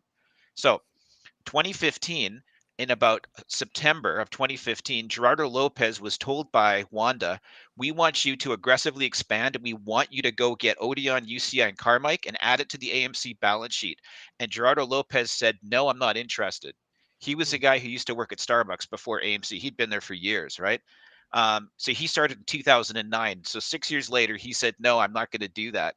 He quit and had abruptly resigned. At that point, Wanda went to Apollo Global Management, who they purchased AMC from, and said, who do you recommend to help us with this? And Apollo said, Adam Aron's your guy. Okay. So now we jump ahead to 2016, and this is all tied to 2018. I'm not trying to filibuster here, but in 2016, Adam Aron got hired, and his first day on the job was January 4th, 2016. It was announced in December, as Matt said, but it was January 4th. And his first mandate was aggressive expansion. In the first week on the job, he was on the phone with UCI, Odeon, and Carmike to get the deals done. 3 months later, he made those deals take place. Adam Aron AMC purchased Odeon and UCI in a $1.2 billion transaction, which was 75% stock, 75% cash, 25% stock. They also, in the same month, announced the purchase of Carmike Cinemas for another similar $1.2 billion, which was 49% stock, 49% cash, 20% stock, 31% debt. What that means is that's where our debt came from. Adam Aron was mandated by Apollo. It's going to get, I'll explain more. Mandated by, Wanda.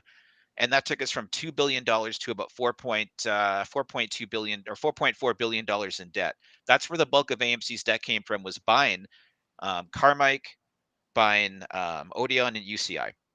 But those were good performing theater chains, which was really good for the bottom line. Now, what nobody saw coming was the next part. In 2017, that was all in 2016. In 2017, China mandated their companies to bring their investment money back to China. So in 2017, all of these companies, including Wanda, were mandated, bring all your investment money out of those international companies and bring them back because we think tough times are coming. This is what they told everybody. I'm paraphrasing, but that's basically it. So at this point, Wanda went to Adam Aron and said, we have to be bought out. Now, we don't want to just sell to anybody. We'd prefer you guys to keep it in-house, which actually is quite respectful. So they gave AMC the first shot at it. That's where AMC, Adam Aron, made a deal with Silver Lake Financing for $600 million in convertible bonds in 2018. Okay. Now, the $600 million bond deal, this is what this whole lawsuit you were talking about that came out today, this is what this is all referring to. And I talked about all of this in this video. So that's why I brought up the video, not just to talk about the timeline, but I do talk about this specific dividend in this video. So the $600 million bond deal with Silver Lake also included a side deal that Lee Whitlinger was to get a seat on the board of directors of AMC. And he's still there today, getting 5,500 shares every January as part of his compensation. That was part of the deal. So there's sketchy part number one. This is not sketchy on Adam Aron. I'm just like, this is where the lawsuit generated from. So why would you make a bond deal for, for these protected convertible notes, senior unsecured convertible notes that includes the guy who runs Silver Lake to also get a seat on the AMC board as a director? Okay, that's strangely enough. The deal was of the $600 million, 70% of that went to repurchase 24 million shares from Wanda. That's not all of their shares. They sold another 24 million shares later when these convertible notes came live, and I'll talk about that in 1 sec. I'll try and make this quick. But of the $600 million, 70% went to purchase 24 million Class B shares from Wanda. 27% of that $600 million then went to fund a special dividend for Class A and B shareholders. This is what I talk about in my video. That left 3% for ongoing business expenses. So you made a deal for senior unsecured convertible notes of $600 million to purchase shares from Wanda and then give a dividend. You took on debt to pay a dividend to the Class A and B shareholders. And we know that that convertible notes, right, are dividend protected. So this is where the whole lawsuit came in. This is where this lady said, this doesn't smell right. You took on a bunch of debt, $600 million, to then turn around and pay a special dividend to the people who are involved in this, as well as shareholders. When do you take on debt to pay dividends? That makes no bloody sense. Shouldn't even be able to do that. That's why the board of directors is named in the lawsuit. Silver Lake is named, and so is Wanda. That's why they're all named as defendants in this lawsuit. And what she's trying to get is the money to come out of this would then go back into the company's coffers, but it's going to be the company's insurance that covers it. Adam Aron's not paying this out of his pocket. He's not paying $17 million, right? So then really quick, I'll just summarize this. And this Lee Whitlinger guy, he's sketchy as all hell. I mean, I'm looking at the entire board on separate videos, but this is where AMC's debt now rose to 4.7 billion. So this is how we got there. We purchased Odeon, UCI, and Carmike, and then we had to buy 24 million shares of Class B shares, which are far more powerful than Class A, from Wanda, which nobody expected, right? And then, of course, 2020, March 18th, the virus of unknown origins shut down the theaters, and Apollo came and offered $400 million against the Odeon assets of $1.2 billion. Adam Aron said no. He made the deal with Mudrick. That's all fine and dandy. But the interesting part is this. Then when we got to January 27th, AMC had the gamma pop or the pop to $20.26, right? We had that run up January 2021. That run up is what triggered the Silver Lake's convertible bonds to become AMC shares on January 28th, the next day.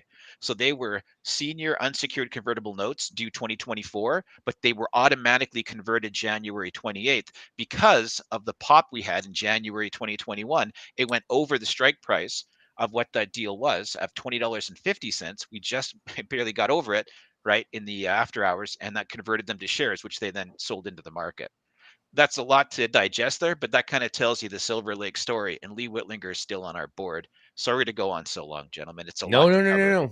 No, that's perfect. Do you mind if I throw the link up to the video, Tony? What's Pantheon, that? Do you mind if I throw the link to the video in the description, in the chat, Pantheon? No, of course not. Number 89. Okay. Just doing that right Thank now. you. So guys, Thank if you you want to for go to it, explaining that. You saved me probably a whole day of trying to look shit up. And I right? am going to go watch your video later tonight or tomorrow. Tony, you probably remember this one. This is the one that had the old AMC symbol on the thumbnail, the original, weight throwback symbol. That's the one, right, Pantheon? Yeah, it's got actually all of their symbols through history. Right. Basically, there's 1, 2, 3, 4, 6 different logos on there. Shows you the kind of the history, and it's Yep. got a bar chart that kind of has the dates pop along as you go. It's a timeline, right? Yep. I spent a week putting that together. That took a week, man. That was a lot, as Tony does. When you do proper DD, boy, it takes a long time. That's why I have, not taken the time to go look at what happened in 2018, because I know I've looked through some of the financials going back that far, and gosh, man, it becomes a huge mess trying to figure all that shit out. I'm glad you already did the work. I'm glad you're our friend, Pantheon. Yeah, Pantheon, because this is a deep dive, right? I mean, you went beyond. It was a labor of love. I know. You can tell. The results prove it, right?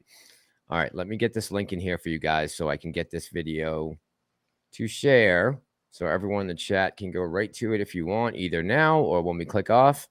If you want me to pull up a question while I'm copying this email here we go. Copy this. 3 months ago. Yeah, let's get Pantheon more than 1,300 views on that. Yeah, seriously. Okay, pasting it right now. And then guys should have it.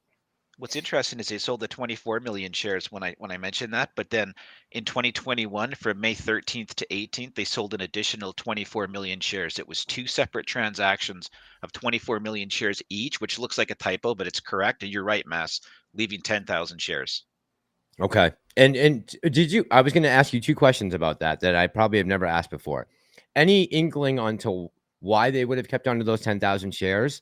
And B, before I forget, do you know if all of Odeon's receipts are directly going into the kitty for AMC? Yes, all of the Odeon receipts, the Carmike, all the stuff that they purchased is all part of the AMC umbrella, and 100% is included in AMC's earnings. Or there'd be a separate earnings for Odeon, right? It's all inclusive. Yes, sir. And Pantheon, I'm tweeting this out also, since you're not on Twitter. Thank you, Tony. Yeah, and guys, the video link is in the chat, so if you want to pull it up, I put the link directly to. I put Pantheon's channel, and then the video itself is the one I just put up. I may not have combed my hair. I may not have combed my hair for that video. So for that one, yeah, I apologize in advance. Yeah, Pam's got it. Here you go. There's the channel to subscribe to Pantheon. Thank you, Pam. And for your question as to why they would hold the shares, yes, remaining with 10,000 shares makes no bloody sense, even from a perspective of a mother of all short squeezes. I don't know why they would hold it. I think that you and Tony were probably onto the best theory I've heard was that they were required to. Would make sense. And seeing as how this suit here is coming to a potential outcome with a potential settlement that I guess we get to vote on. Did you read through the 92 pages of the settlement? I did not read all 92 pages. I have gone through it though.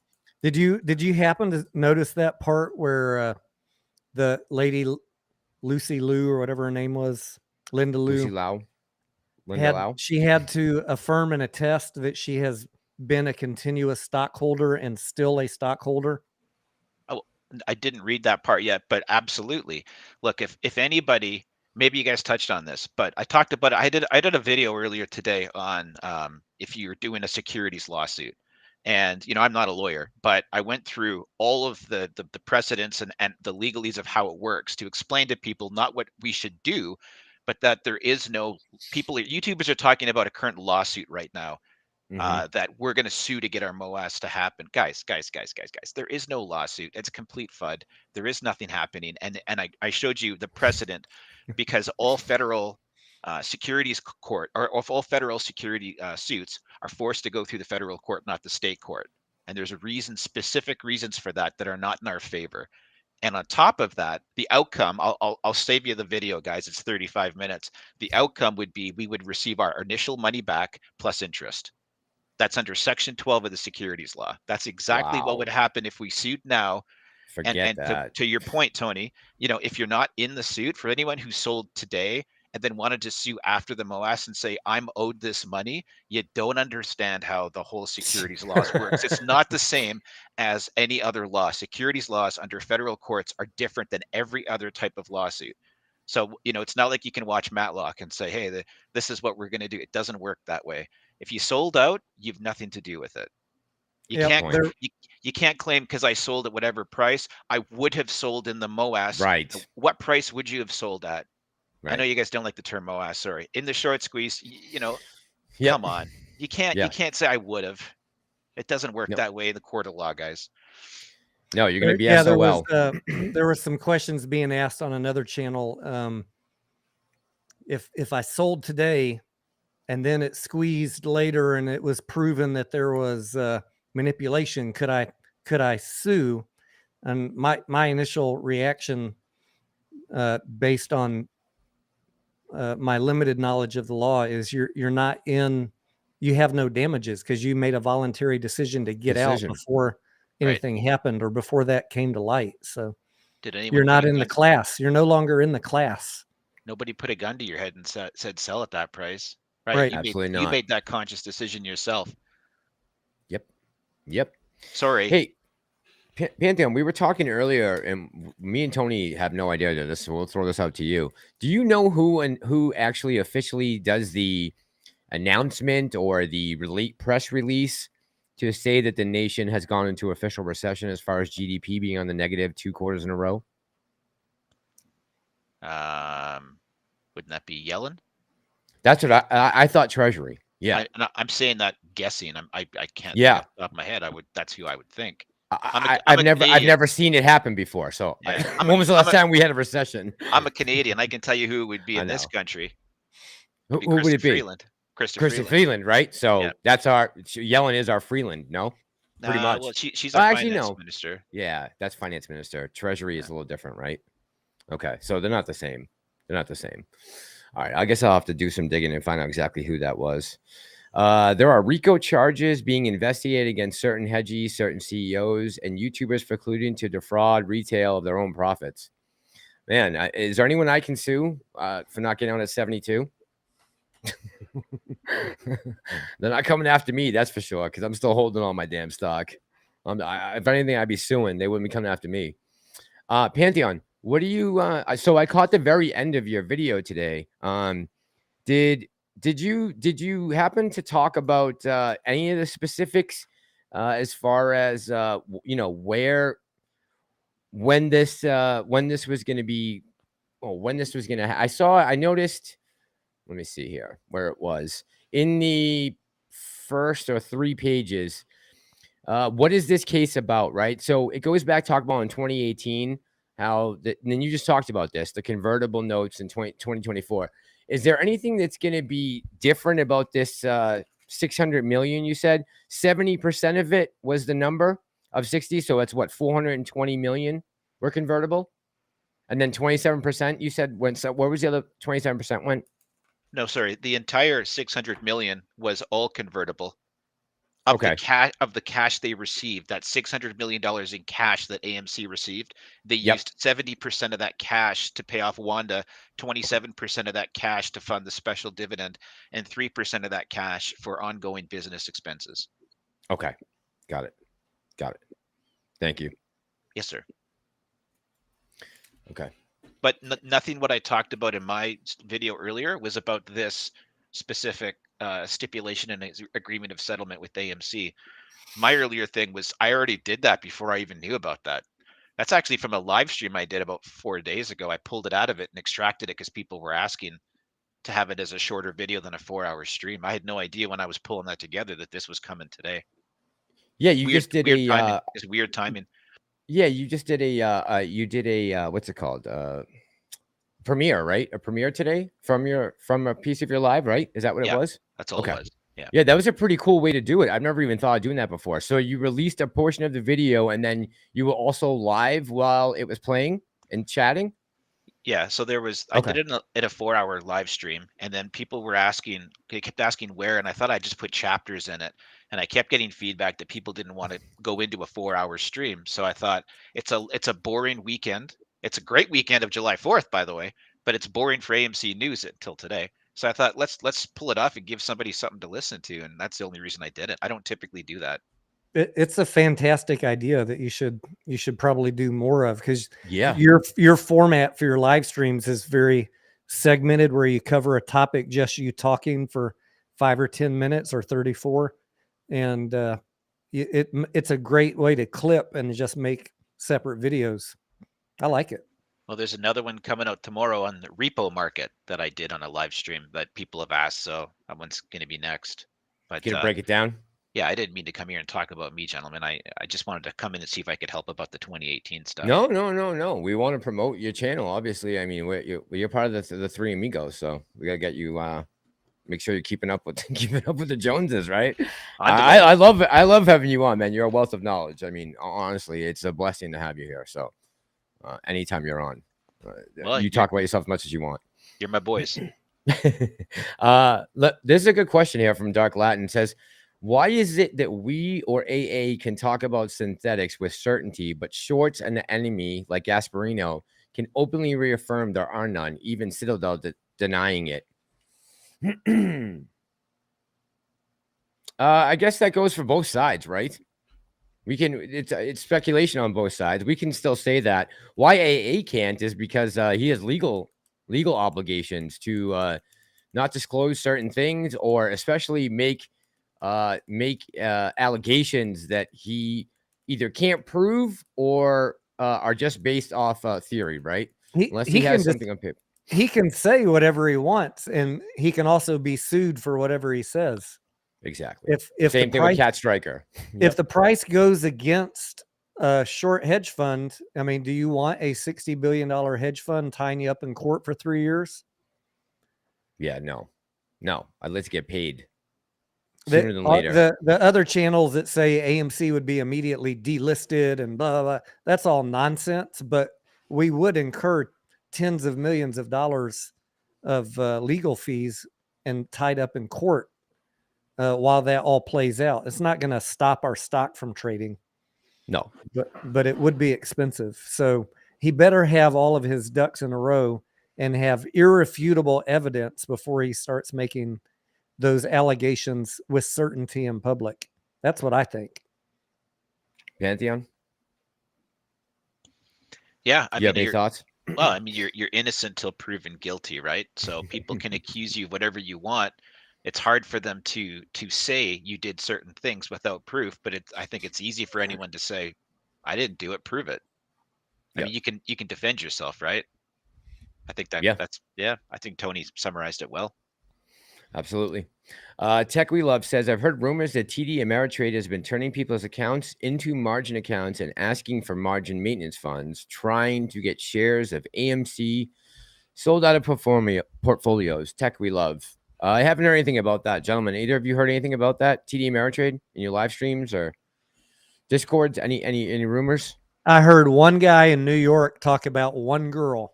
Oh God, that's where this is coming from. Tech We Love. Yeah. Come on, bro. Come on. I've seen people report that margin has been turned on to their accounts in certain apps, and they didn't realize it. Now, whether they didn't realize it before or it did get turned on, the result was that was turned on, so they knew to go in and find it and turn it off, which I think is a good message, right? If you're not supposed to be in a margin account, I think Tony talks about this all the time. If you're not in a margin account on purpose, make sure you're not turning margin on.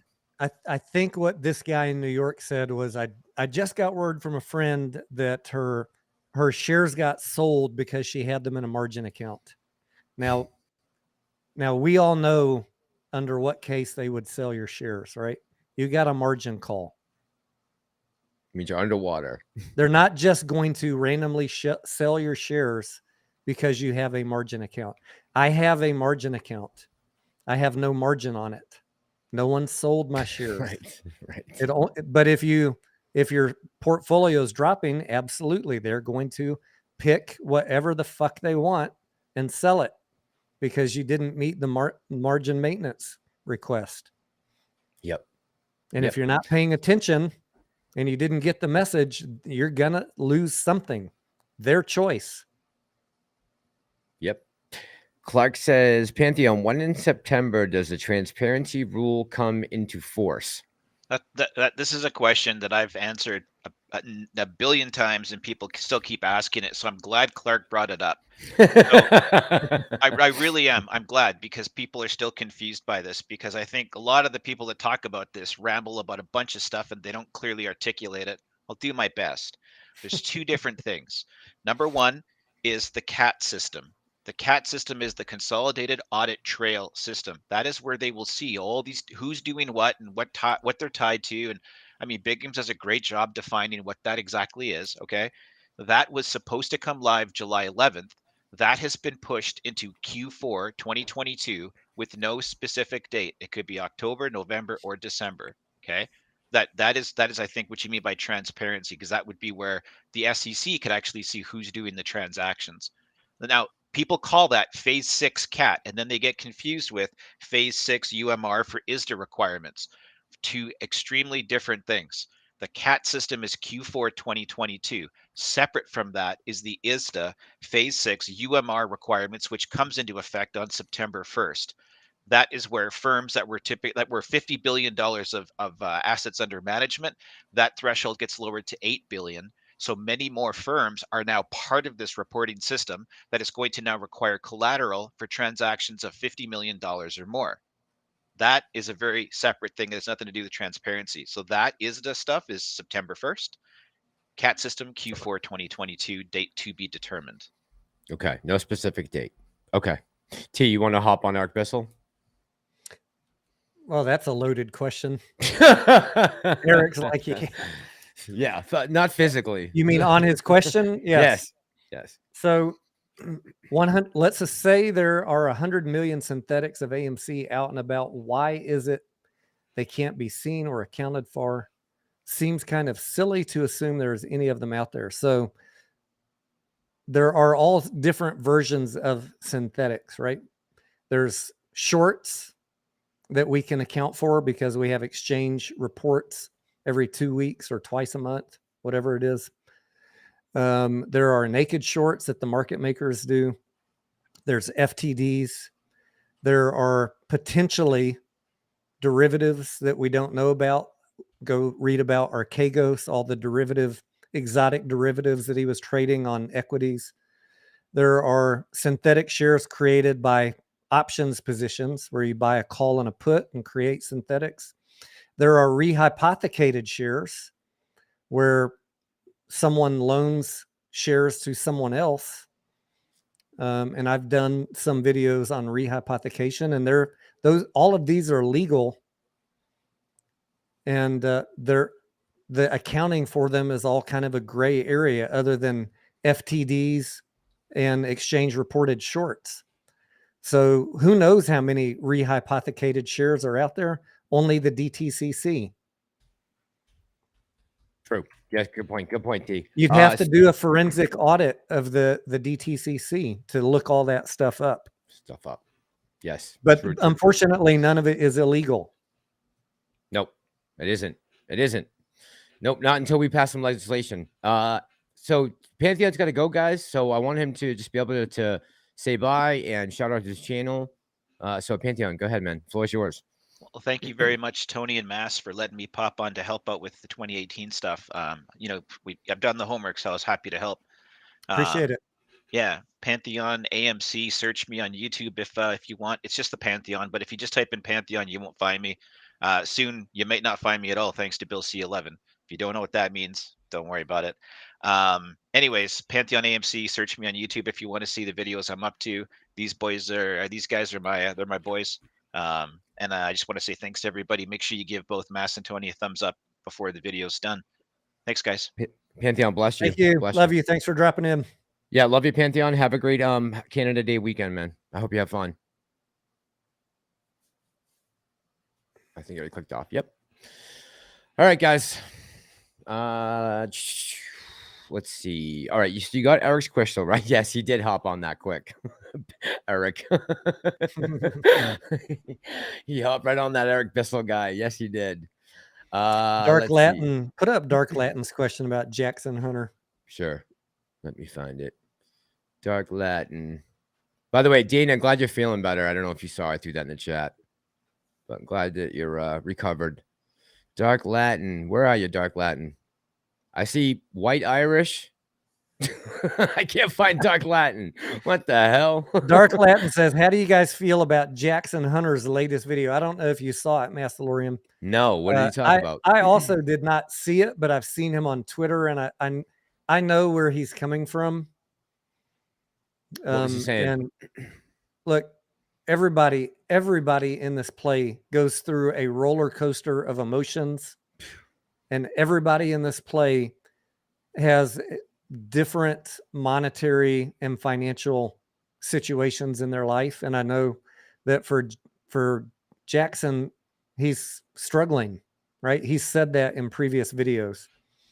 He's talked about, a couple times potentially being evicted from his apartment. He's living paycheck to paycheck, so to speak.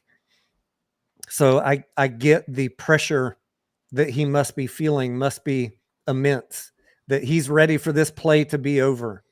Just like the rest of us. Right. I don't want to talk bad about anybody who's in that situation, because I'm sure there are many people in that situation, and I feel horrible for anybody who's in that situation. But so my heart goes out to him, but also things don't always happen on our own timeline. That's why it's important to diversify, not put all your eggs in one basket. Always have a little cash on the side in case of a market dip. Or, you don't want to put all of your life savings and the money you need for next week in the stock market. You got to diversify your risk.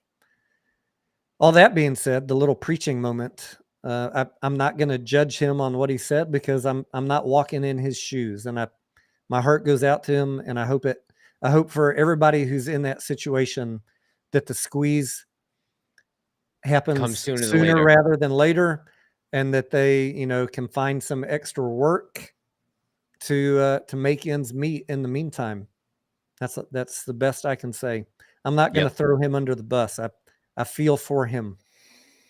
Dana says he is not alone. That is damn right. Jackson, you are not alone. And I will always be steadfastly and fiercely devoted to Jackson, because he was one of the first ones that was getting me into the AMC after GME spiked. He was the ones that kept me in this and buying some of my first shares ever. So I'm going to get his back.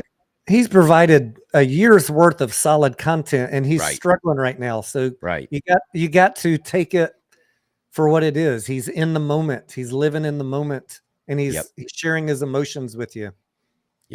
Yep. Mike, thank you so much. And I will Tuesday morning, I will buy a share of AMC in the morning, maybe more than one, but I'll record it, make sure I put in the video. Thank you, brother, very much. Appreciate you. Have a happy 4th. Me and Tony appreciate all you guys who have helped out with that kind of stuff. It's invaluable.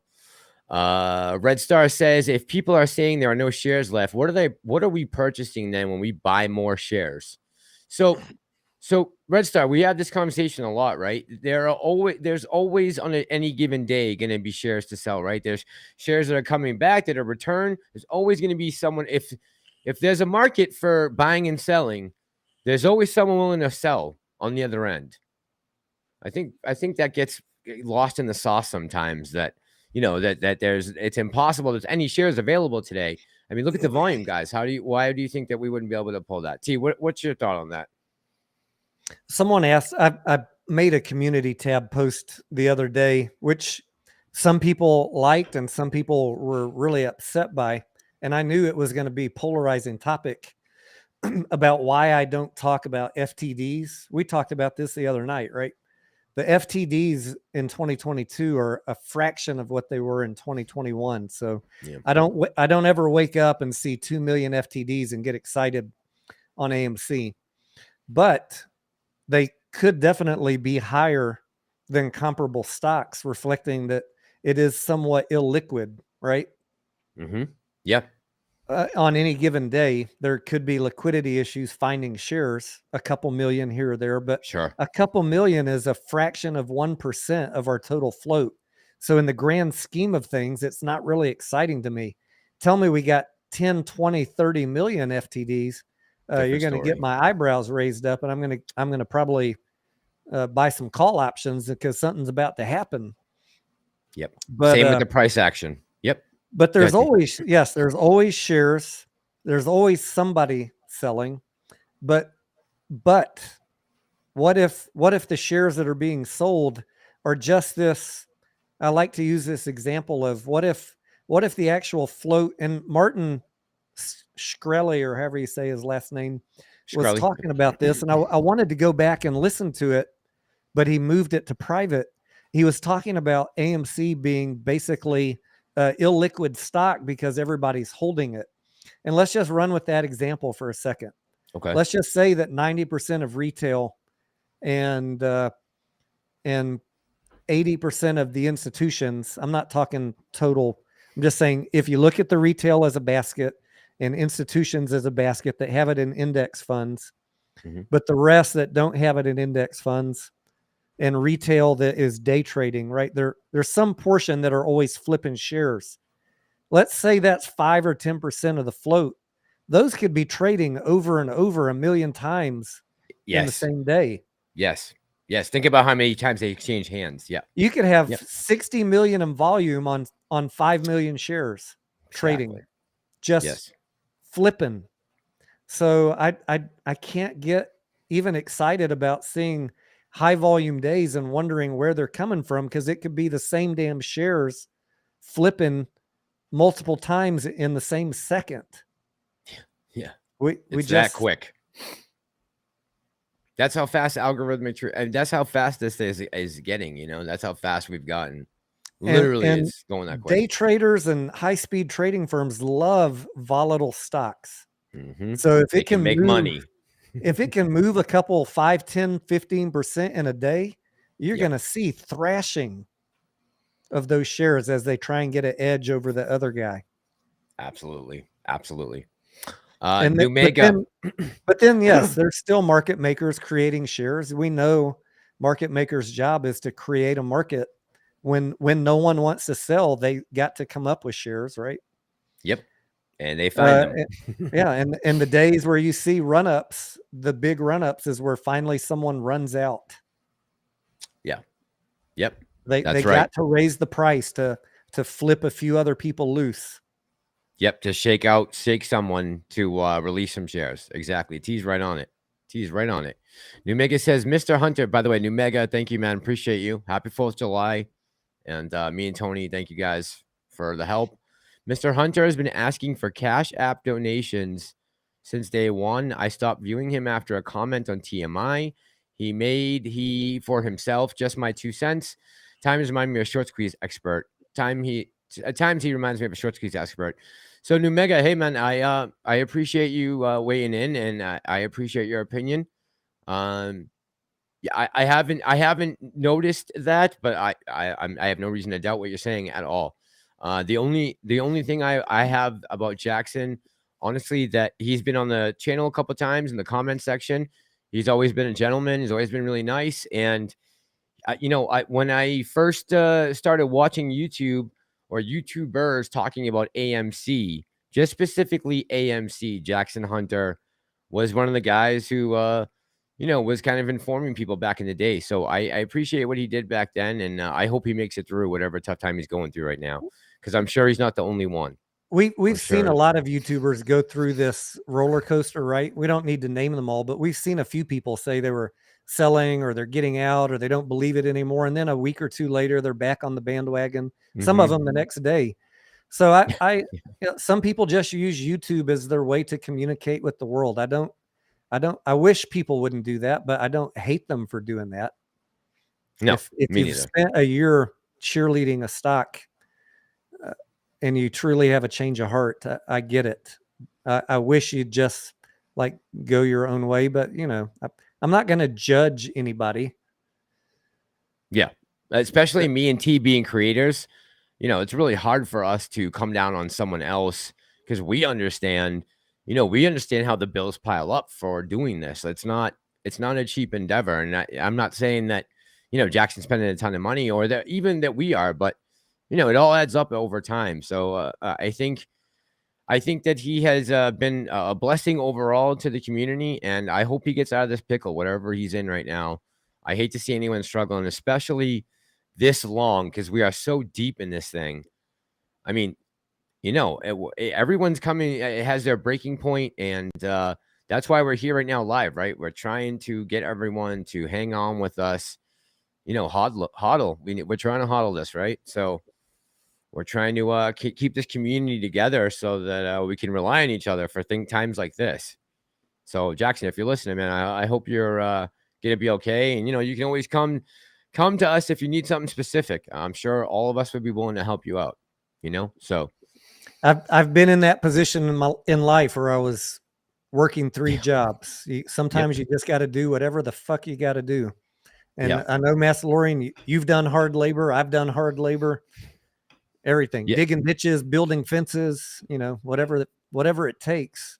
Sometimes you just got to get out there and bust your ass 20 hours a day to get out of a hole. I'm giving up my independence right now. Like literally for me, Independence Day is tomorrow because I'm gonna tell my landlord I'm moving. But I'm gonna be giving up some independence just to stay in this. I'm thinking to myself, financially, this move is gonna help lower my costs. So I can put more money into the channel, more money into, helping out everyone, reporting on the news, finding stories. This is going to help lower my rent, right? So I can tell this to anybody who's thinking about it. If you're thinking about doing YouTube to dig you out of a hole, forget about that. Yeah, no, that's not going to happen. Unless you're going to crank out 10 videos 20 a day, clickbait videos a day. Yeah. Forget about it. Yeah. Forget about YouTube for a while. Go work somewhere where you can make guaranteed money. Yes. Loi, happy 4th to you too, my friend. Happy 4th. That's really sucks. Eric was asking about why is utilization always at 100%? I mean, we see that over and over, Eric, on many, many stocks. And the only time I get interested in seeing 100% utilization is when cost to borrow is in the hundreds of percents. I do not believe the Ortex number on AMC. 100%. Yeah, no. 100% utilization with 20% cost to borrow. Sorry, I don't believe it. Absolutely not. Absolutely not. RK858 says everyone goes through bottoms. It's easy to say to look on the brighter side, but it's difficult to actually do it. Absolutely. It's okay to reach out. Yeah, man, we're in this together. That is me and Tony's like staple point, right? We are in this together. I feel that way about AMC guys, GME guys, anyone that's in right now and is hodling any stocks that have been grossly oversold and underappreciated and now have come back to rise from the ashes, so to speak, and start making some profit. Hopefully that's going to be this quarter. I talked to a few people in DMs on Twitter that are struggling also mentally. And my general answer is you also have to realize every freaking stock out there right now is getting hammered. The entire market is down. You can't be mad at Adam Aron or AMC or GameStop when you see what's happened to Twitter and Tesla and Amazon and Facebook, and pick your stock. I mean, 90% of them are down 20 to 50% right now. We are in a recessionary market, inflationary economy, liquidity drying up. Everything is expected to go down, and no one is to blame except the people in charge of the administration and the Fed.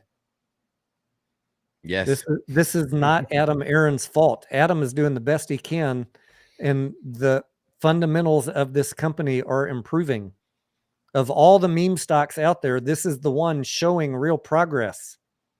Yeah. Name one other stock that has improving fundamentals. GME, maybe? Not even really. Compared to No. AMC, they're not. They're not. No. They have Not there's good improving speculation. fundamentals. No, right. No. Right. As far as the bottom line, bringing in cash, AMC is on a much better trail right now. This is, I get it. People are mad because he's not going after the hedge funds. That's another topic, but fundamentally they are doing the right work.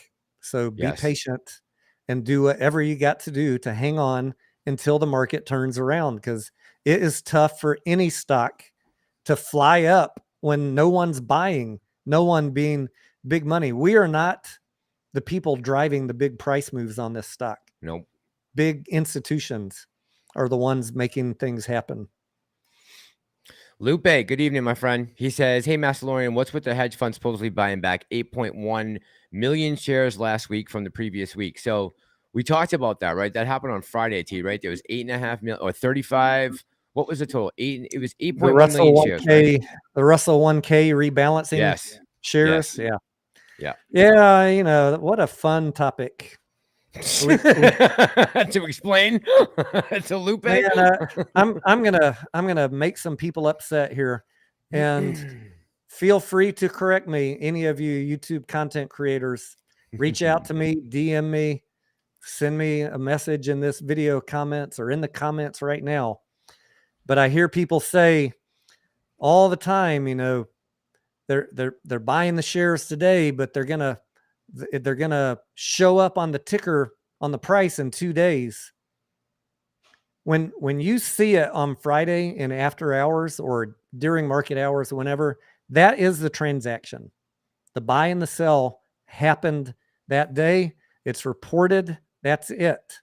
The only thing that happens 2 days later is settlement. The transaction, the tape print happens the moment you see it. There's no 2 days later the price is going to go up. I don't understand why people are saying that.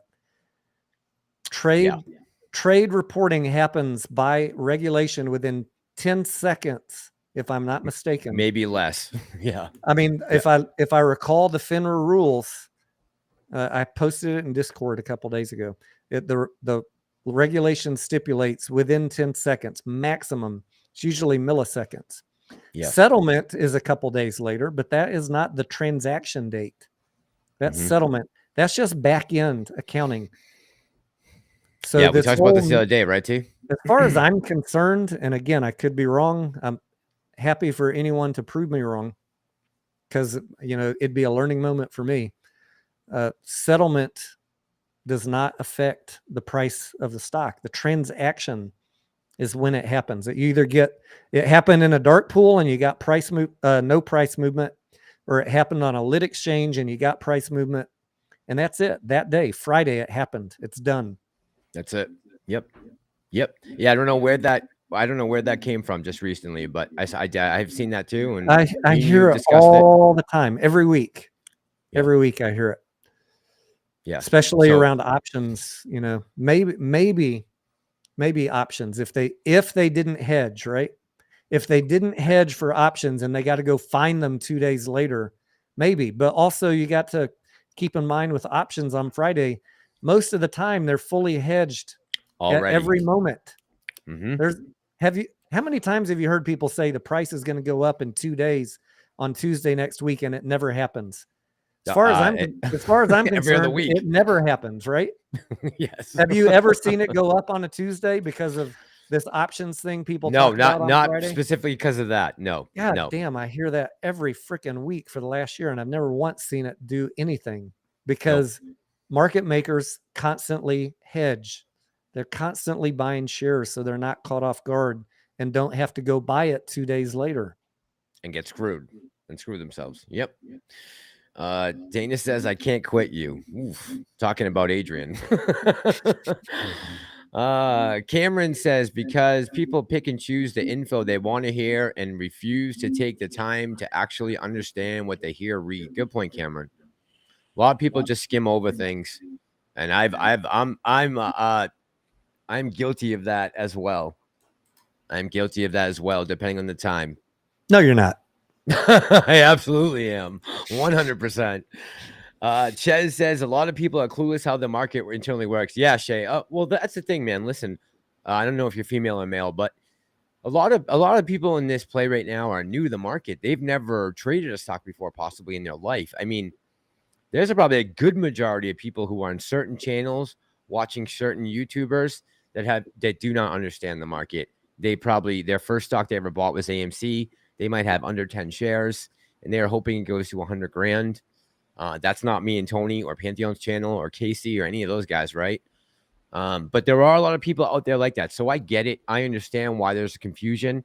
This is very new. We haven't been able to liberate the market, so to speak, with the brokerage apps and being able to have it at your fingertips and not paying a commission fee. Really, it's really liberated the market, and not saying it in a good way, because obviously it's been a disadvantage to retail. But it has quite liberated the market, whereas anyone can get in on it.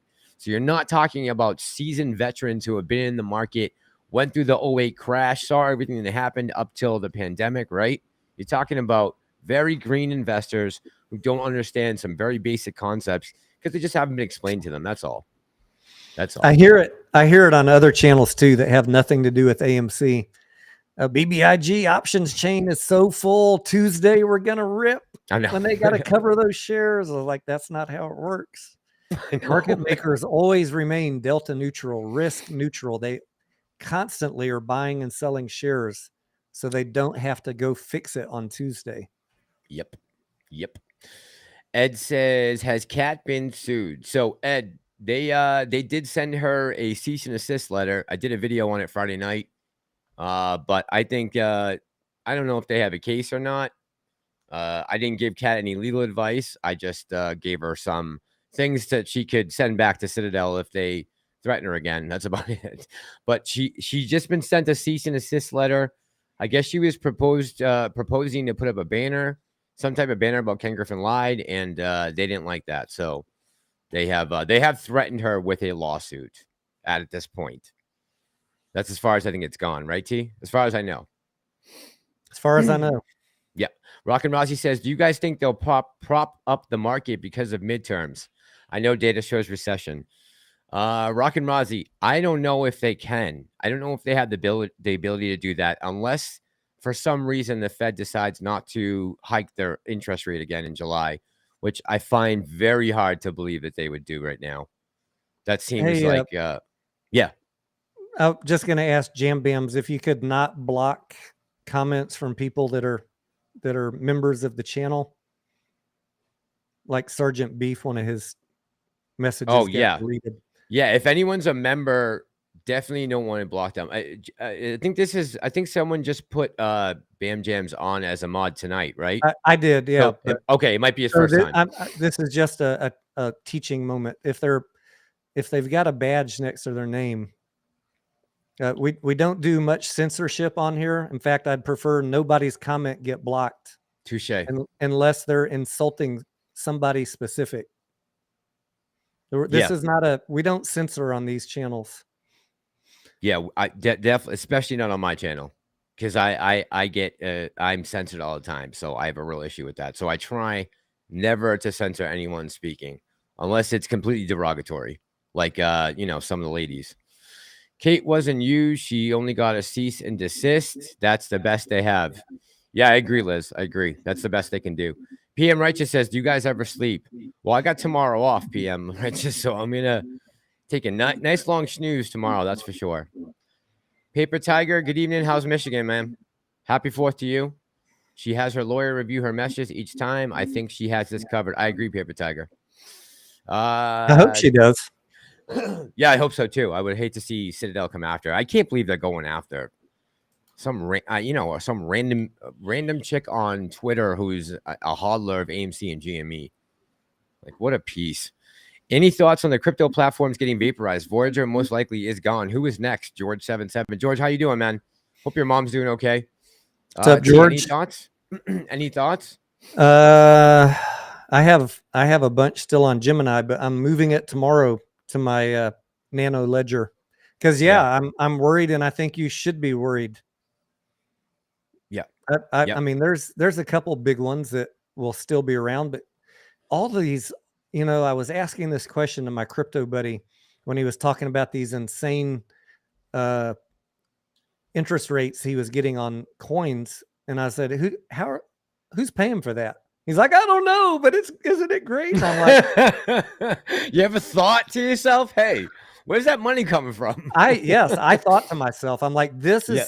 seems scary to me. You don't just pay 20% without this is coming from somewhere. Well, now we know where it's coming from. It's coming from other people that they were loaning your coins out to, that they were charging even more, for the loan, and then they pay you a percentage of that, and keep a little bit. So when the whole thing starts coming down, now you got risk in the entire freaking system. So if you're in an exchange that's paying interest, and that includes Gemini and all of them that are paying interest out on stuff, you have some risk you should not ignore. And until I feel comfortable, I'm moving everything out. I already left Coinbase a month ago, and I'm going to be buying puts on Coinbase. In fact, I might already have some, but because I want to be short Coinbase before their next earnings, because I think it's going to be a train wreck. Recoup our losses from the IPO, the offering. Well, I already made my money back from that. Did you? Okay. Good. Yeah. I bought the IPO. I sold when it started coming down, and then I bought puts, and I rode it all the way down that big. But then I just left Coinbase alone. I said I'll come back to it and buy it when it settles down. But then then we got to where we're at now. The entire. Right. So I never have gone back in and bought Coinbase. Yep, me neither. But I do like the platform as a beginner's platform. But I think it's great. Yeah, I'm going to short it or buy puts. I've never shorted anything. I'll probably just buy puts. But I'm not bullish on Coinbase unless crypto has a miracle recovery. And yes, you should be looking at getting yourself a Ledger Nano. For sure. Rock and Rossi says a financial advisor from Fidelity at the gym told me the market is going to up second half of the year, but already bought SPY puts. LOL. Yeah, I don't know. What are your thoughts on that, T? I mean, what do you think is going to happen as we head towards the elections, the midterms? Let's give two different scenarios. Let's just play devil's advocate here. If we see is this a Teddy Zane joke? Where? Financial advisor from Rock and Rossi? That sounds like what Teddy Zane says. Could be. He just did he, by the way, you're getting feedback on your end. All right. Just kicked in. Yeah, Rock and Rossi, let us know. Is that are you being facetious, or is that an actual financial advisor, not Teddy Zane? I'm not sure. No, she says no. She's not being facetious. Yeah, T, do you have any thoughts on the second half of the year right now? As far as, I mean, I know the summers normally are pretty slow. There's not a ton of action in the summers. I have said I'm more than 50% certain at this point, 55, 60, that we are going to see another major correction below where we're at right now on the entire market. And I hate that. I hate saying that. But with the Fed tightening, unless something changes, right? Look, if Trump announces tomorrow that he's running for president and it buoys confidence, even though that's a couple years away, or if the Fed says we're easing up on quantitative tightening because things are looking better on the economic indicators, anything could change, right? But the direction we're heading right now, the signals I'm seeing right now, it's going to get worse before it gets better. So I'm seriously considering, finally at this point, God, I should have done this back in November, but I'm finally considering buying some additional downside protection with index puts. QQQ? SPY, most likely. SPY? Okay. Steven Guardado says, coin probably my worst bag hold for long term. I hear you, bro. If you've still been holding on since day one. I know I got in at 408 and I sold at 396, I think, on the way down. I saw that thing coming down and said, whoops, that was a mistake. That's why I never buy IPOs. And I reminded myself why you don't ever do that. You always wait to see how the market reacts to an IPO, and then you buy. And I did not, like a dum-dum. I just want to add that I'm not trying to get rich with index puts. Like I'm not trying to become a millionaire betting on the SPY to go down to 200. No. Right. I just want to hedge. buy. I want to buy enough at a reasonable reduction on for my strike price from today's current price on the SPY. Like factor in a 15% drop for your Sure. strike price and buy enough that you could get a payout to not make you feel so butthurt watching your entire portfolio fall. You get a little bit of payback from those puts to ease the pain. Take some That's of what that I'm sting doing. out of it. Because Take if some I'm of that sting. wrong, if just trades sideways or goes up, I don't want to spend 100 grand on SPY puts, right? No. Not trying to become a multimillionaire betting on the market to go down. I just want to offset my risk. I want to hedge. That Yes. evil word. You want to hedge. That's exactly what you want to do. That's exactly what you want to do. Hey, appreciate the subscribe. UPS Delivery Guy 33, man. Shout out to you. Vin Cool says, dumb question. Is there any fundamental equation for the company's stock price, or is their price purely market driven? Vin, which stock are you talking about? Any company? It totally depends, right? AMC wasn't worth $60 in June of 2021 based off fundamentals. That was all driven by FOMO, right? And probably some shorts covering. Let's see.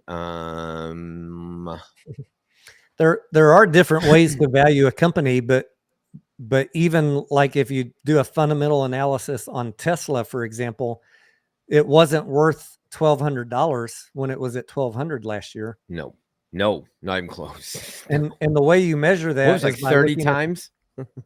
The way you measure that is by looking at the PE ratio and then compare that to other companies that have positive earnings in that segment. So when you look at a Ford or a Volkswagen and compare it to Tesla, and one has a PE ratio, I'm just making up numbers.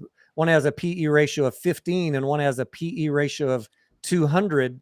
You know that Tesla is fundamentally overvalued at that point. People are paying 200 times forward earnings. Yep. That is nonsense. And it is destined to come back to reality. And that's hard to hear when you're in the froth, right? People don't want to hear that. Don't want to hear that. That's just how markets work. Yeah, guys. Yep. Wired Ape says, why does everyone fight the Fed? Shaking my head. What do you mean, Wired Ape, by fight the Fed? Who's fighting the Fed?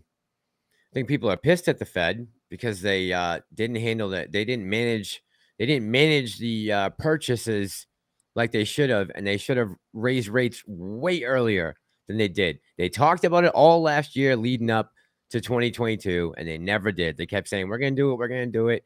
Oh, but we think this is transitory. No, we're going to do it. We're going to do it. Oh, we think this is transitory. George, glad your mom's okay. I'm very happy to hear that. I was concerned, worried about her. So I'm glad to hear she's safe. Hopefully that war is over soon, my friend. Hopefully. Seems like it might be coming to an end. I saw one of the colonels that's normally on, the big station. Actually, he's not on the big stations. I saw him do an interview the other day saying that basically Ukraine is a failed state at this point. He doesn't know how much longer the U.S. is going to keep pumping money into it. So hopefully this will be over sooner than later. Yeah, Lupe, hit that like button, guys, if you remember.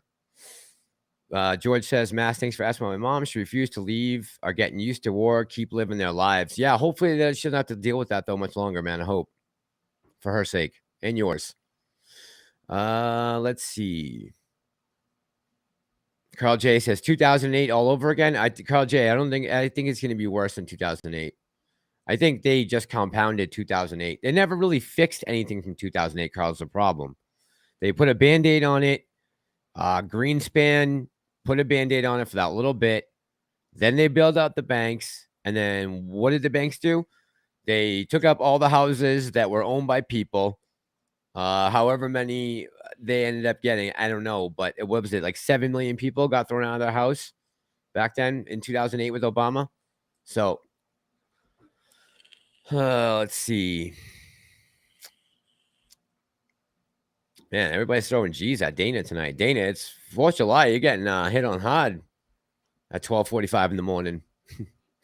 Let's see here. How many bear markets? Red Star 731111. How many bear markets has Tony seen? Is it a shakeout manipulation or just a natural cycle? Yeah, this question is a good question for Tony. I don't have as much of a knowledge as he does. The only thing I've seen is 2008 and 2020, but 2020 wasn't really a crash. It was like 10 days, and then we just came right back, right? So we'll have to ask Tony when he gets back.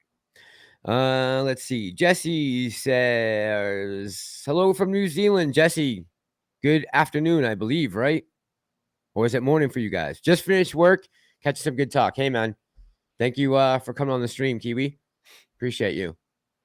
I don't know if Kiwi Girl's still in here, but we got a couple of New Zealanders. I did see that your prime minister was in London meeting with the fine-haired Boris Johnson today, who has a great new haircut. Man, that thing is sharp. Let's see. Is 2000? Oh, Tony, you want to answer that question? Someone asked, Yeah. how many have you been through? I started trading right before the .com bubble. So I definitely remember that one because I mostly had index funds for the bulk of my money, but I was doing a lot of options trading on high-tech companies. And I remember when all that went bye-bye because I was making a lot of money. You could buy literally any tech company back then, these internet companies right before earnings, and make 400%, 500% the next day on earnings because everything was just nonstop going up. And then one day the bottom fell out and went away for a couple of years, right? Some of these companies never returned. No. And then I definitely remember 2008 also. Those are the two that stand out in my mind. So 2020 was a blip on the radar compared to 08, and because I remember 08. I don't remember. Well, I remember 2000, but I wasn't in the market back then. I was in college. When I moved to Texas in the mid 80s, and then I bought my first property, I think in somewhere between 89 and 91. I think 89. I don't remember exactly. Maybe 91, 92. But Texas was coming out of an oil bust. And prices here had fallen just dramatically. I mean, I literally bought my first duplex for $69,000. Wow. And now properties in that neighborhood are going for, $1 million. I bet. So, and my real estate agent, said now's a great time to buy. Everything's fallen 50% because of people just got wiped out in the late 80s due to oil prices. Yep. So, but I wasn't really investing in stocks at that young of an age. The first thing that I really started buying was real estate. And then I got more into stocks in the late 80s, early 90s, mid 90s, maybe. Where do you think AMC could be? Do you have any thoughts on? And Eric, I cannot do a Tony Denaro voice. I'd have to practice it though for a little bit because I've never attempted it before. It's a tough voice to crack. I think it's going to be hard, but I will try. What do you think is the possibility of a fair market price? We did look at this a couple weeks ago, right? Wasn't there an analyst who said that they were putting AMC somewhere between $13.50 and $25? T. I just always I think you showed that up. I refer to Morningstar.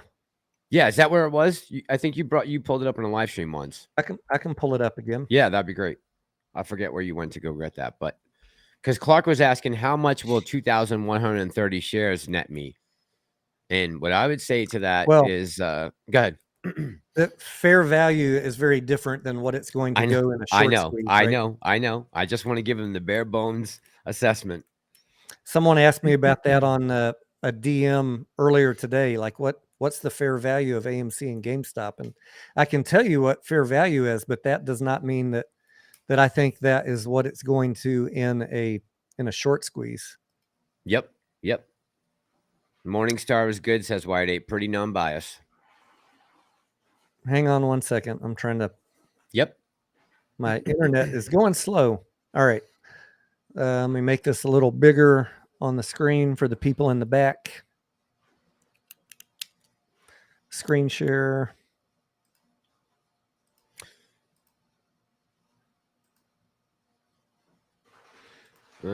Carl J says, lost a house and condo in 2008, lost job, and people could pay rent on condo.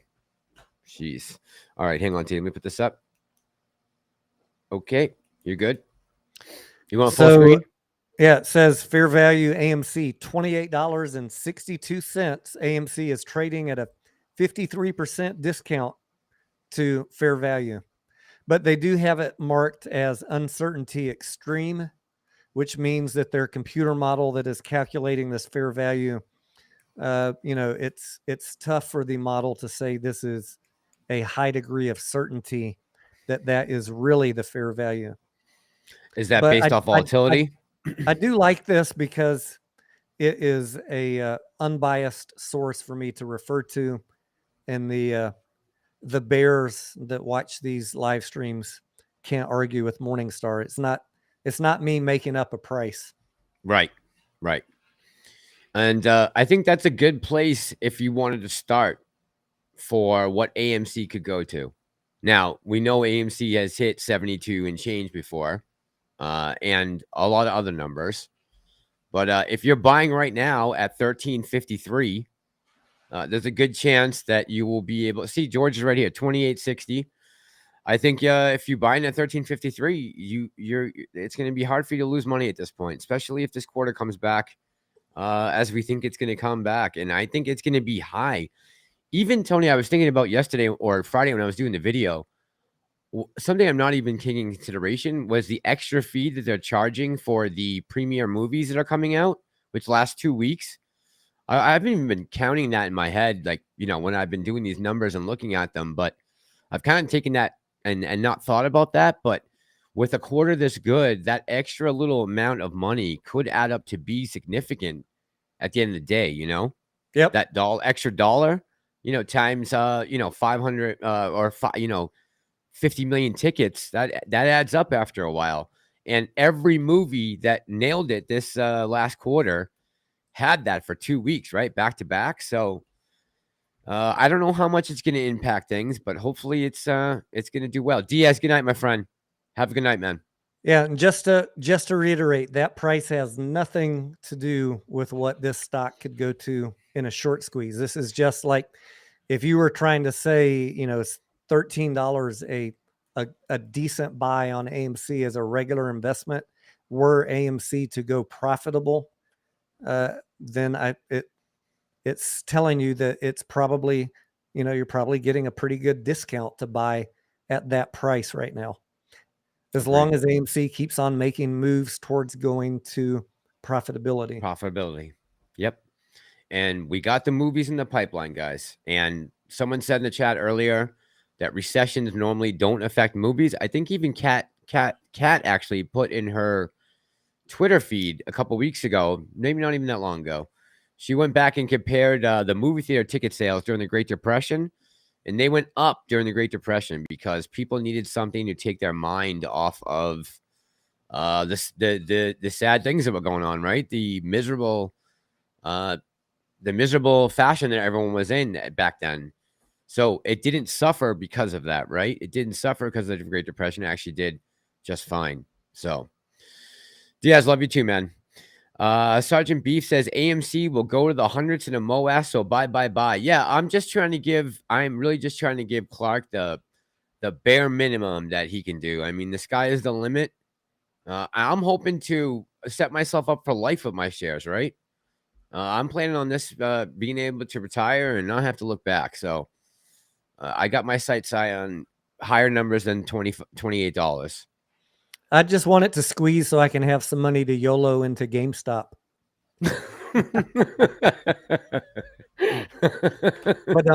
See, you're gonna get people in trouble over here.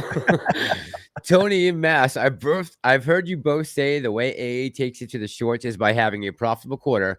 However, I don't think that was his mystery plan. What could it be? Thoughts? Oh no, I'm not. That's not what we're saying. We're just saying that we think that AA I don't want to speak for Tony, but a mystery plan as far as him what the word the pounce. Yeah, the pounce. Yeah. T, go ahead. I think your take on this is good, actually. Oh no, I said that is one of the potential pounces, right? Okay. Okay. There's many different pounces. Yes, that's one potential though. Yes. I think Super Steven, I think Super Steven published this on Twitter, so I'm not revealing anything, but I thought it was a fantastic theory, a pounce theory that I haven't heard anybody talk about recently. In the depths of my memory, I think I remember people talking about it a year ago, but I have not thought of it in any recent memory until he said this. What if the pounce is AMC announcing a partnership with Paramount? Streaming Paramount? Yes. I mean, literally, I say one thing. The thing that is going to make this squeeze happen is the unknown catalyst, the thing that right now for the last year nobody's been talking about. And for me, it's going to be a profitable quarter, a crypto coin, or some sort of partnership.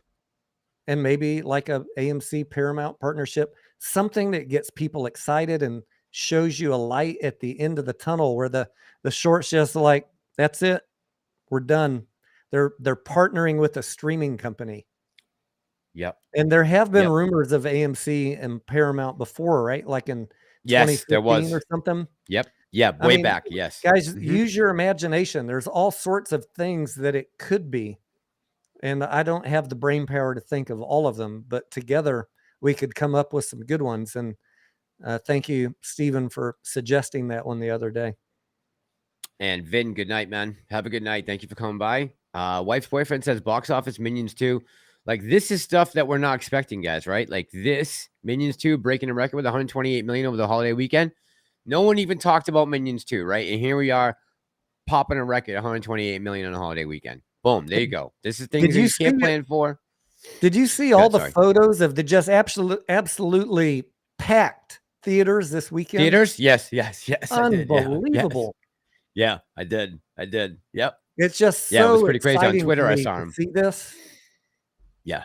Just makes me, despite all the despair and unhappiness I'm feeling, it is good to see economy and the administration and the Karens on YouTube, to see Twitter pictures of AMC theaters packed, it just literally makes my day, because I know we're on the right path no matter what. And it may take longer than we want it to, but we're not on we're on the right path. It just takes patience. It makes me feel good that back in February and March of 2021, I had the foresight to see that AMC is going to rock again as soon as we get out of this shit. And, we knew we had things that were coming down. There was a lot of things that were planned out before the pandemic hit, right? Marvel had their phase 4 planned out. So we knew there was going to be this backup of films in the pipeline that were going to have to be released back to back, because you've crunched them all up over the last 2 years, and now you're trying to bring them out. So this year could be one of the highest as far as box office revenue we ever see, especially with Avatar coming at the end of the year with Avatar 2. That could be the cherry on top that puts us over the edge. I don't want to say that for sure, but it does make me feel good that I bought AMC back in February and March of 2021, saying this is a steal at $4, $5, $6, $7, $8 a share. Arthur is insisting that I go see Minions. I probably, after watching all the Karen videos this weekend, I probably do need to go see something lighthearted to make me laugh. Maybe that'll be a good plan for tomorrow. You might need it. There are people. Yeah, we saw that BioLife. We saw that people dressing up as Minions. He said, going to see the movie. Sergeant Beef, I'm going to give him a special shout out. He's got his anniversary tweet there up. Thank you for being a member of the channel, Sergeant Beef, for 8 months. Thank you, brother. Hang on here. Let me put him up here. Sergeant Beef, I got you. Someone said cheer. Oh, Pam said cheer, Sergeant Beef. Let me find you here, Sergeant Beef, so we can give you a proper shout out.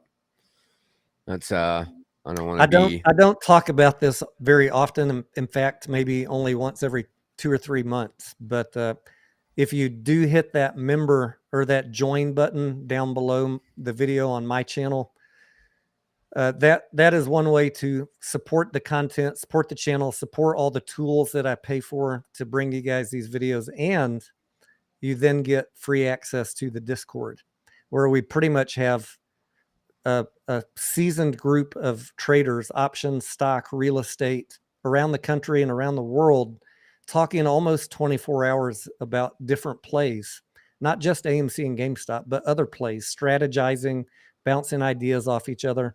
I don't trade as much personally in a down market, but we're always talking about what is the next thing we're going to make money on. And some of these guys were making on ideas I was putting up, or they were putting up $400 or $500 a day last week. I made on my best day last week, 450 extra. And what else was I going to say? It is $5 a month, so 16 cents a day, and it's not free on purpose, because I don't want it to look like Twitter and Reddit with a bunch of meme nonsense, bad due diligence. This is focused talk, and we're not throwing out 1348 signals on a bunch of dubious plays. If I'm recommending something, it's because I'm pretty sure it's going to hit. Yeah. So. Yeah. Agreed. I won't talk about it unless I'm positive. Harry Parrott, how you doing, man? Long time no see. Hope you're doing well. Having a 4th of July. Well, a nice 4th of July. Wired Ape says AA was in our AMC Ideas Space Call today. What did you guys talk about, Wired Ape? The shorts don't think they are done, says Harry Parrott. They are doubling, tripling down. There is something more we don't know. Unless they know about some pandemic coming, it's going to shut the country down for more than 2 weeks. I don't know what they could possibly know that we don't. Well, I mean, look, here's how I look at that. And that's a good question or a good statement. They are counting on the market to tumble. That is almost a certainty that the market is going to go down more. So they're counting on further deterioration of the entire market. And the second thing that I want to say on that is, what other option do they have? Are they going to start covering and let the price just run away? In a down market like this, why would you? It's like a Hail Mary at this point. They're counting on the market to go down. They're probably going to be right. And every stock is going to go down if the market goes down. There will not be any exceptions, including AMC and GameStop. We are going to go down. I've been telling you guys for a year, this whole negative beta thing is nonsense. And you're seeing it play out. We have days where we squeeze. That's not beta, right? Beta is not measured in one day. It's measured over time, and we are not a negative beta stock. Nope. So that's what they're counting on. That's what they think they know, and they're probably right. The market is probably going to go down. Just pick up a newspaper. Yeah. Recession's coming. Yes. True. I think I still have this. Huh? I think I still have this. Yeah, there you go. Oh. You see it? I see it. What's it say? Brace yourself. Brace yourself for the drop. Yeah, this is New York Times. That's why they're holding. Right, exactly. And they're probably increasing downside bets on everything, not just AMC and GameStop. You got to widen your view. Everything is being bet against right now. Everything is going down. And they are going to hope that they are pushing people and squeezing them out with this economy taking the dump right now, right? They're going to hope that you are going to be saying, I can't hang on anymore because I need money. They're going to short. They're going to downside bet. They're going to drop everything. And then once you have all gotten out, they're going to close out their positions and buy it up and ride it back the other direction. That's textbook Wall Street. And it's going to happen in stocks and crypto. You're all going to get flushed out. Not you specifically, but retail in general across the nation is going to get flushed out because they're scared. The fall is probably going to be severe and quick. Everybody's going to sell. And then then it's going to be over and boom, right back up just as fast, because they're going to go, these big money guys are going to go back in and say, got them, and go in and start buying. Yep. Do you know That's why anything about as much as it pains me, I'm not selling, because I don't want to be out on the day that it bounces back up. I'd just rather protect myself with downside puts, hedging on the indexes.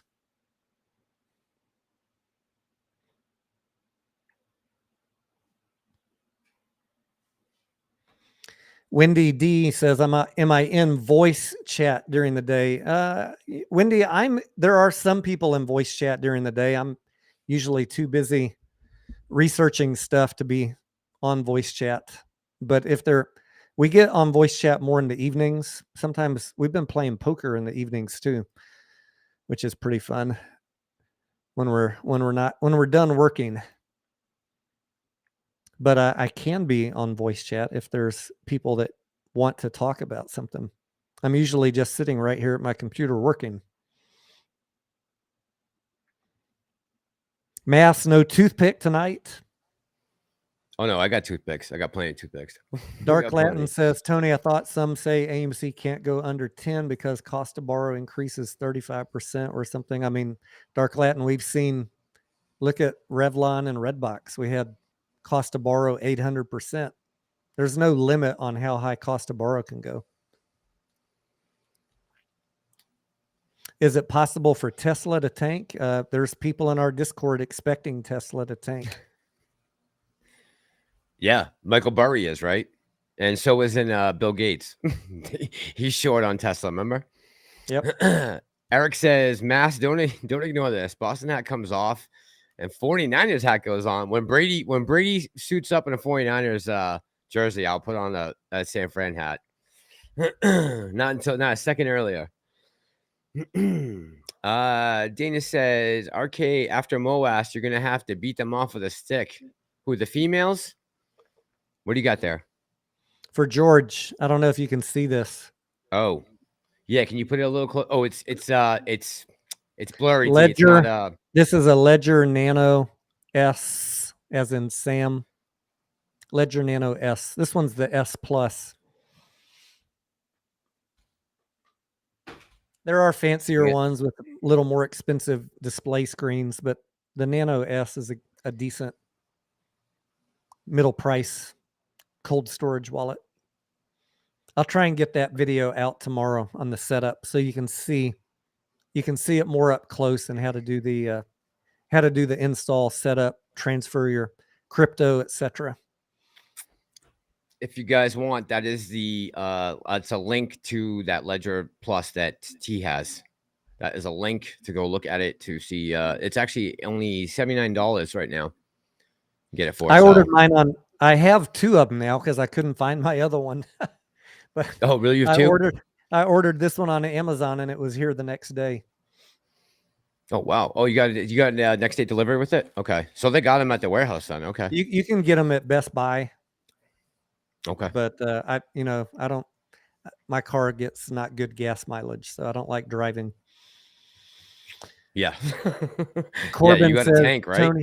Tony, can you see if Sundial selling puts? Management was approved to sell them. CEO said we would know, but I don't. I don't know if there are options available on Sundial because it's so cheap. But and I have some Sundial that I bought at 50 cents just in case. It's another one of my Vegas stocks, I call it. I just spent a little bit of money on it. If I lose all of it, it's not a big deal.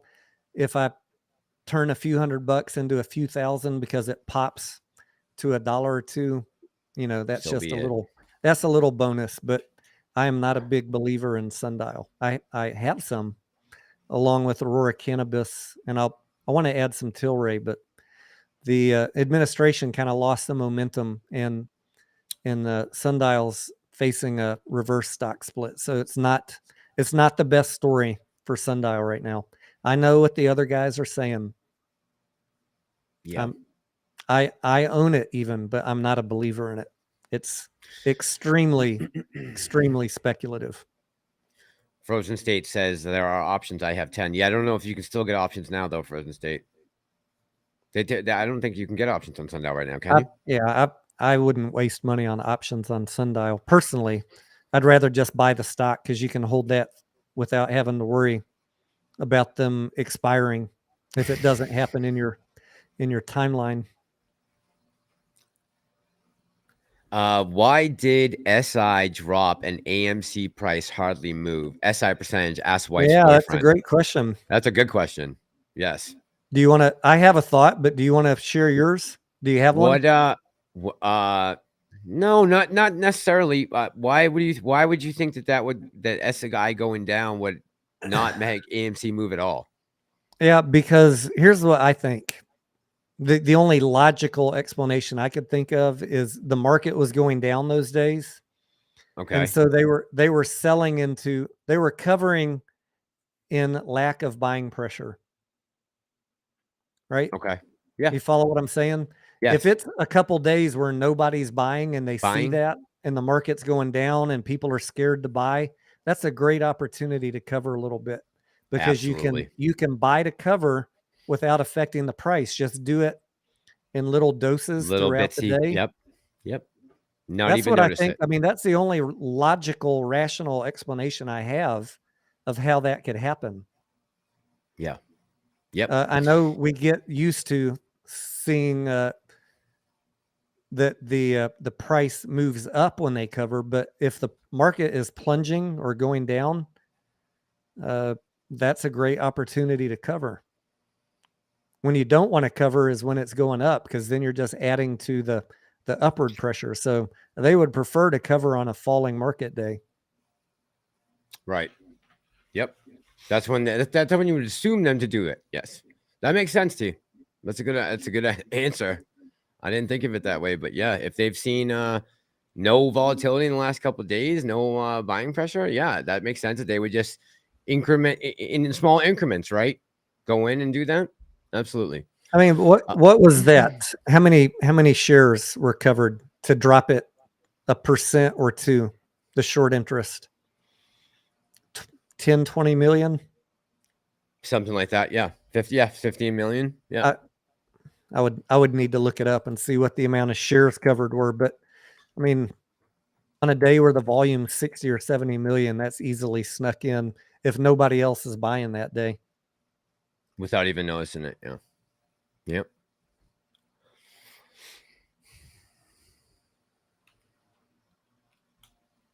Let's see. Ed Backwater says, you guys know weed is illegal, right? You mean federally, Ed? Yeah, I think that's why there was so much hype about it, right? A lot of people were assuming that maybe the administration would come in. I never remember them running on the campaign saying they were going to legalize marijuana. I don't remember Biden specifically, or Trump for that matter. They probably should have done it back then. But, I mean, even Massachusetts weed is legal right now. Yeah, talk to BioLife. It ain't illegal where he lives. BioLife will tell you. And Dana, that sounds don't tease me, Dana.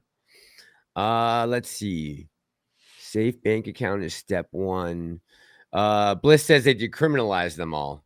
Yeah, so I think what a lot of people were looking for was an actual federal decriminalization, right? And that would have definitely helped Sundial's cause. But at this point, I barely even hear them talking about it. Barely. It says the return shares on Thursday and Friday were 14 and 17 million. That's way higher than we normally see, right? Wow, really? 14 and 17? Jeez. Hey, happy 4th, Snookaroo.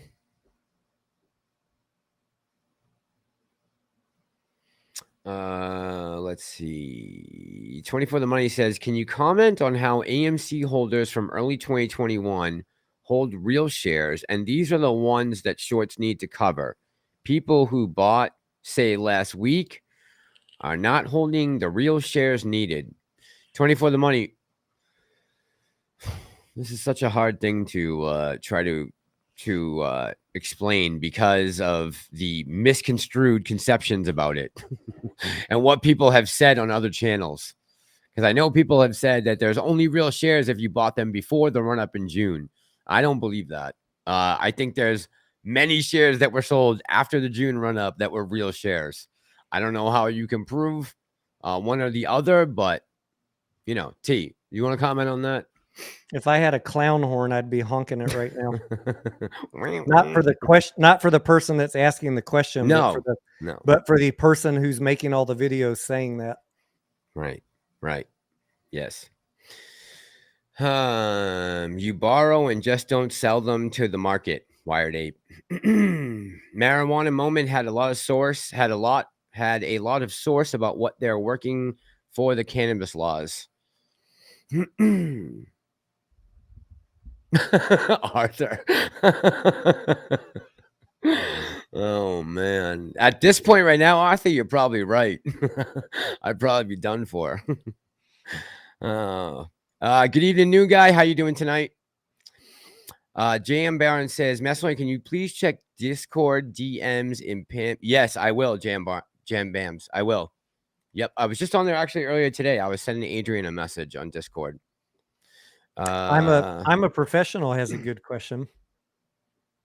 I'm a pro. I'm a pro. Oh, damn. Why am I still holding?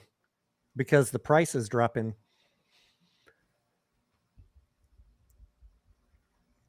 Can you find it? Yeah, I got it. Yep. Got it. There we go. This one? I got 2 or 3 answers. Number one, everything in my portfolio is falling, so I'm not holding AMC to a separate standard. Number 2, and more importantly, the fundamentals of the company are improving. So I see a light at the end of the tunnel for AMC, especially if we are able in the next couple 2-3 quarters get a profitable quarter. So those two things combined, we're facing a market correction right now. This is not AMC falling in a vacuum. So I don't hold I'm not faulting AMC for falling. And I see the fundamentals of the company improving. So I think the short thesis is going to eventually be wrecked. And I don't see this community falling apart. So those are my personal reasons why I'm still holding. Mass, you got any comments? I'm still holding for myself, but for all the people out there who bought in at 60, 50, 40, 30, and right now are in the red. You know, fortunately for myself, I didn't buy that many shares in those prices. I got in, you know, before the run up, but I know a lot of people who are subscribed to us right now and that are following our channels are red right now. So I'm holding for them as well. And you know, all the work and effort I put into making this channel was to MOAS this stock. So I'm in till the end, one way or the other. I'm going to go down with the ship. You're going to go down with the ship? Yeah, I mean, I don't think AMC's going down is the thing. I'm not worried about it. You know what I mean? I mean, if you saw 3 quarters in a row of AMC's revenue declining, you'd still hold on to the stock and say, oh, well, that's a different story. We've gone in the positive direction since I first picked up a share. I mean, we've never gone backwards. Yeah. Right. That's the important distinction, right? When you're holding a company like Redbox or Revlon that are going bankrupt or have been valued in a buyout for 50 cents a share, you got to have a different hat on in analyzing that play. You do not want to diamond hand those to zero because they're going to zero, right? Or they're, Revlon's going to whatever they get the buyout, if they get one, or it's going to zero. But AMC's a troubled company with a lot of debt, but they're on the mend, and I'm going to give them the time to see if they can fix it or not. Now, keep in mind, I started buying when it was $7 or $8 a share. So the shares that I bought over the last year higher than $12 are in the red. But I also made a boatload of money on options in June because I will always tell you guys, do not freaking diamond hand your options. I sold all of my options in the run up, and I've bought and sold options 2 or 3 times in the last year in big dips like this. This is a time to buy some options, a couple, 2, 3. Yeah. You know, it's Yep. worth $100 to make it into 1,000 if it runs back up to $30. And if you get that opportunity, sell those options.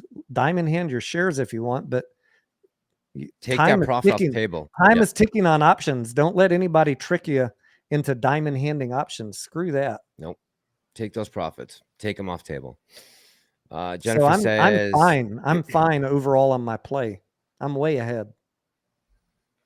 Yeah, touche. And I'm holding for the people that are red right now.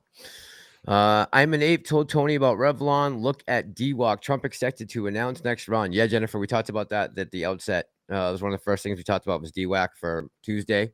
See what happens tomorrow. I doubled my DWAC position on Friday by maybe stroke of luck. We'll find out. We'll find out tomorrow if there's any good news.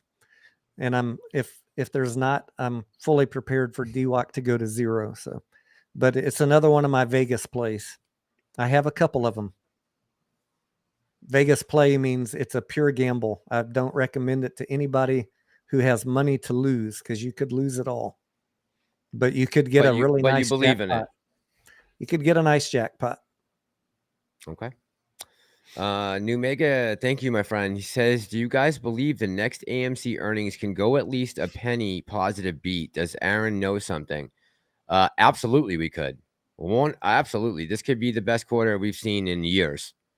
I have no doubt that could possibly happen. I was hoping to see $2.5 billion on box office. Did you look at the numbers on the 30th? I did. I wrote them down. We didn't quite make it, did we? We're a little short, but I'm not taking into consideration there's a couple factors I haven't taken into consideration. So, and remember, this is just, I'm trying to go off of, there's so many. 2.3. Yeah. Pretty close. That's not bad. No, not at all. So you're saying there's a chance? What's that from Dumb and Dumber, right? We're really close to a number where they could. I mean, depending on, they've raised prices on concessions and other things. There's a chance. It's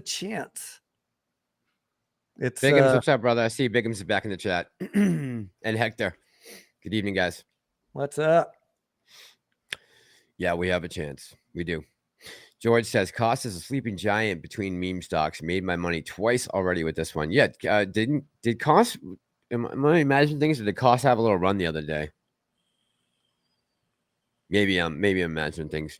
Jennifer says, I need to hit 1457 price to be in the green. Well, we should be close to that hopefully by the next week. I hope. I don't see any problem with us getting over 1457 sometime soon. Yeah, I think we'll be good with that. How Ed far says out 99%. Rock and Rozzy says, how far out would you buy AMC calls? I have mid-July that I'm gonna let them go all the way. I might roll them on Tuesday, but my other set of AMC options are late August, and I bought those in May, both of them. So I need to make a decision on the July ones.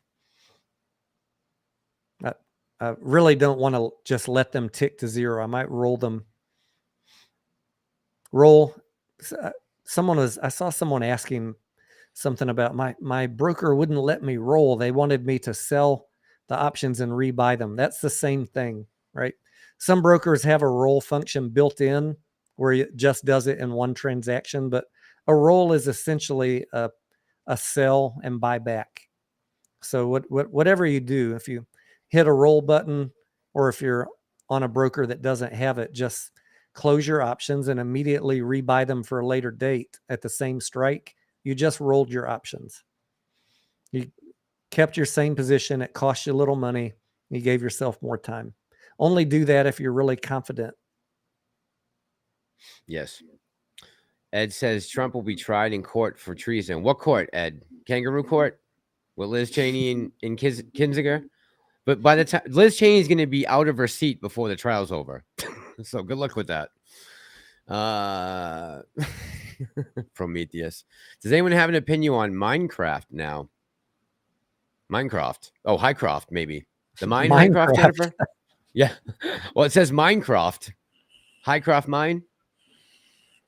Someone was talking about HYMC earlier, but we were talking about that they just found 12 trillion in Uganda in gold. So I don't know if HYMC's 2 ounces is going to make a real stir in the market. When AMC bought Highcroft, I said I was going to wait for somewhere between $1 and $1.20, and we're there now again. And the only reason I keep on hesitating is the fear of a market correction. But I might buy a little bit of Highcroft this week. I'm not going to go all in. Definitely want to keep some dry powder for a drop below $1. I know that's going to piss some people off that I said that. But I also said in March you'd be able to buy it under $1.20 when it was at $3. You did. Yep, I remember that. You did. Hector says this was posted on Fintel. Can anyone explain this? March 1, 2022. AMC Entertainment Holdings Inc. has filed a financial statement reporting shares of float of 29 billion. Hector, clearly that's wrong, right? Oh, wait. Has filed a financial statement reporting shares float. That doesn't make sense. What March you wrote 1st. But shares float of 29 billion.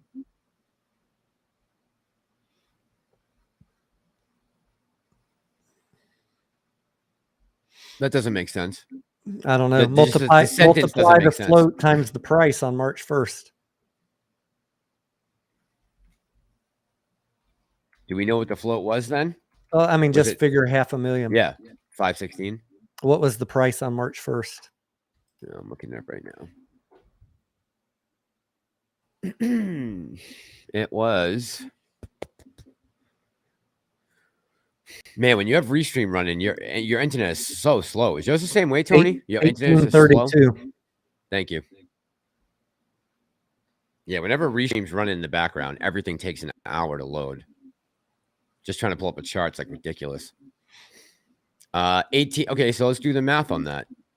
18. Let me pull out the calculator. Calendar won't help us. Calculator. Let's do 516 million, right? Because we got that number right after earnings call. That was right after 516. New guy says I have 150 contracts at 15. Yep, I'm down on mine also. New guy, I bought them in May, $16 and $20 strikes, and I'm in the red on those. I'm with you, Hector. That's probably a misprint. It's 9 billion, not 29 billion. That's probably the problem. It's 9 billion. If you times the float at the price that it ended at on March 1st, we'll give you $9 billion, not 29 billion. Again, this might be just a thing, Hector, of so many eyes on something and there's some kind of mistake that's somewhere. And I'm not saying that all of it's a mistake. I'm not saying that some of it isn't sinister or nefarious. But I think because there's so many sets of eyes on these, especially AMC and GME, that sometimes these things get blown out of proportion. And I'm not saying that's the case here, but a lot of times it is the case. What are we going to say, T? Oh, I was just wondering where he's pulling that up. I have Fintel opened up here. Which tab on the AMC page? You want me to pop it up?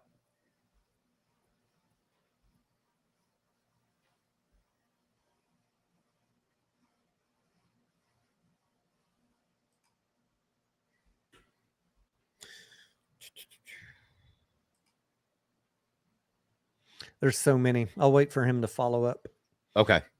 Sergeant Bates says, Sufane CPR, bonjour, dude. Guess I'm in the arm wrestling too. FOMO en masse. What you guys are talking about? Arm wrestling. D. Hendricks says, yeah, happy 4th of July, beef. People, my suggestion is to know what you hold in AMC, know where you're going with it, and when you want to sell. When things go down, chats and video will go dark and get pulled. There you go, D. Hendricks. I think, well, I know a lot of us have been in this play for a long time. We've had our plan planned out forever, right? So I hope you guys do have a plan, though, and me and Tony will try to be here as much as possible when this thing goes down. Steven says, how do we even know who's buying and selling? They control what gets sent to the market and what goes through all the other places they use. Why can't they hold buys until a week or month later? Well, what's the best way to explain this, T? As far as them not being able to hold for that long a transaction like that when you're buying and selling through your brokerage app. I'm assuming that's what Steven's addressing here. As far as he's talking about the brokers, right? Or is he talking about the market makers in this? When you place an order, you get a confirmation within milliseconds. There's no such thing as buys being held. You'd hear millions of people screaming that I didn't get a confirmation. And then I know they're going to say, well, they're just sending you a confirmation, but they didn't really buy it. Again, if I had a clown horn for that guy in New York, it's a fucking clown. That's where it's coming from. Yeah, Steven, you got to get off Luke's channel. He's going to drive you nuts, bro. You'll go crazy. Adrian says the speeders are going to queue mass at this point. That wouldn't be good. Rev is funny because... Hold on. Sorry, guys. Chat's going quick right now. I'm trying to catch up. Rev is funny. It is, in my opinion, makes up doers well in the recession. I'm guessing supply chain. Oh, I don't know if that's what the issues were. I think it had something else to do with besides that. Adrian, is there mud involved? Oh my God. I don't know what you guys are talking about. Oh, Pantheon's back in the chat. Make me a balloon bicycle, you damn clown. I want a squirrel balloon. Make me a squirrel balloon. Did you hear about WWE Money in the Bank women's match? Liv Morgan wins, then beat Rousey for the title. The writers for WWE are idiots. I thought Rousey was going to fight Gina Carano. What happened to that? The chat has officially went to hell, says Arthur. Wired Ape, thank you. You have our professional respect, Wired Ape. You're a valued member of the community. Absolutely, man. I try to pick comments up all the time. Yeah, Sufyan, what's up, friend? Sufyan is our resident CPA in the Discord. Where is he? When we have CPA questions, or even if I'm struggling with a balance sheet or a cash flow statement, I always have him double check my work. He's in Discord with you guys? Yep. Right here? Okay. Nice. Excellent. You guys have a CPA and that's great. Hanzo, how you doing tonight? Happy 4th. Happy 4th to you. I hope so too, Jana. I hope so too. Tony, can you explain, says Shad DeGeorgis. Tony, can you explain an FTD if the buy is immediate? FTD comes through the settlement process. So there's a buy and a sell, and that hits the tape and is reported to FINRA, and it either affects the price or not, depending if it was in a lit exchange or a dark pool. But then you got the settlement, right, where they're supposed to exchange cash for shares. Well, if the shares don't show up, that's a fail to deliver. That's the settlement process. And then I think people are confusing those two. They're two separate interactions, right? You have the buy and sell, the immediate, and then the settlement, which happens +2, correct? And then there's a process. Gosh, maybe I'll do a video about this because I don't have it all memorized, but I have looked at it many times over the last year. There's a certain number of days. What is it? 5? Help me out, Bigums. They have like 5 days to resolve the FTD. And if enough days go by and enough FTDs are showing up, then they get on the threshold list. That's where I start getting more excited, when they're on the threshold list. Another common misconception about FTDs is that you add them all up. And you look at every FTD in June, there's 40 billion I'm making up a number. There's 20 million, 100 million FTDs in June. FTD for the day is not cumulative with every other day of the month.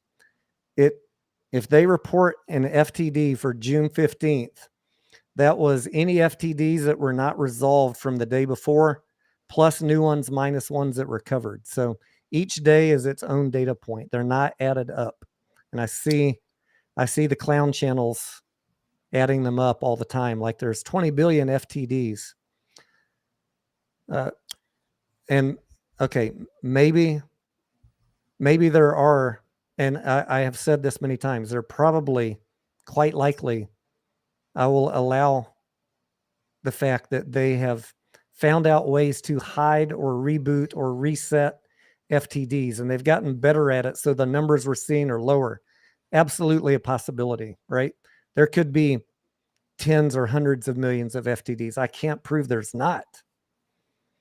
But by the process they have, FTDs, you don't look at the list of the numbers they're reporting and say, let's add all those up. That's all I'm saying. Could there be shenanigans going on to hide failures to deliver? Absolutely. I don't have any way to disprove that. So I'm not going to comment on that. And there have been legit people that provide explanations of how that happens, and that totally could be a thing. I'm not calling those people clowns. I'm talking about the people who look at the chart and the bars and say, let's add all these up. That's not how it works. Yeah. New day, new ledger, right? Yeah. But I do wonder, like, why are the numbers so low now compared to 2021? And could they have found new ways to reset them, reboot, punt down, kick the can down the road? Absolutely. That we're not, they could have. Yeah, that Absolutely. we're not discerning. Yep. That we're not discerning yet. And I think Bigham's has talked about this before. Like, gosh, I just don't follow FTDs every day. It's not my area of expertise. I think that they can even reset them with options. Don't quote me on that. If Bigham's is still here, maybe he can tell us. There's a lot of ways. If he's still in the chat. Huh? I said, if Bigham's is still in the chat, he might know. Yeah. Try to find the answer to that. I think there are numerous ways. They can even probably borrow from somebody from that big borrowing warehouse. Did you see the comment up on the main stage right here? Bigham's, I was just asking, aren't there ways other than finding shares that they can reset a FTD, like through options that you have talked about? As soon as I see his answer, I'll put it up. Eric said your fine Tony Denaro is the only FTD he needs. That's your boy. Here we go. Bigham's got an answer. He says, yeah, they can reset FTDs with sham resets and sham closeouts through ISDA contracts. This is one of the main ways they got off Reg Show in the Overstack lawsuit. Yeah. Got it. So that I 100% agree with. I'm not, when I was talking about the clown channels, by no means am I talking about Bigham's. I'm talking about some of the more silly clickbait sites that take a chart and then add up all the bars they see on an FTD chart and say, in the past 10 years, we've got 200 billion FTDs. That is not how it works. That's all I'm saying. 2 billion. Yeah. Yes. A date of record is what naked shorters fear, correct? This would expose the number of shares held in the brokerage accounts around the world. Date of record for the purchase. Rock and Rozzy, have a good night. Thank you very much. And have a great holiday. You didn't get me, Carl J. I don't know what that question is asking. I'm trying to look and see right now if I can find 24 the Money's been asking some great comments on my community tab about FTDs though.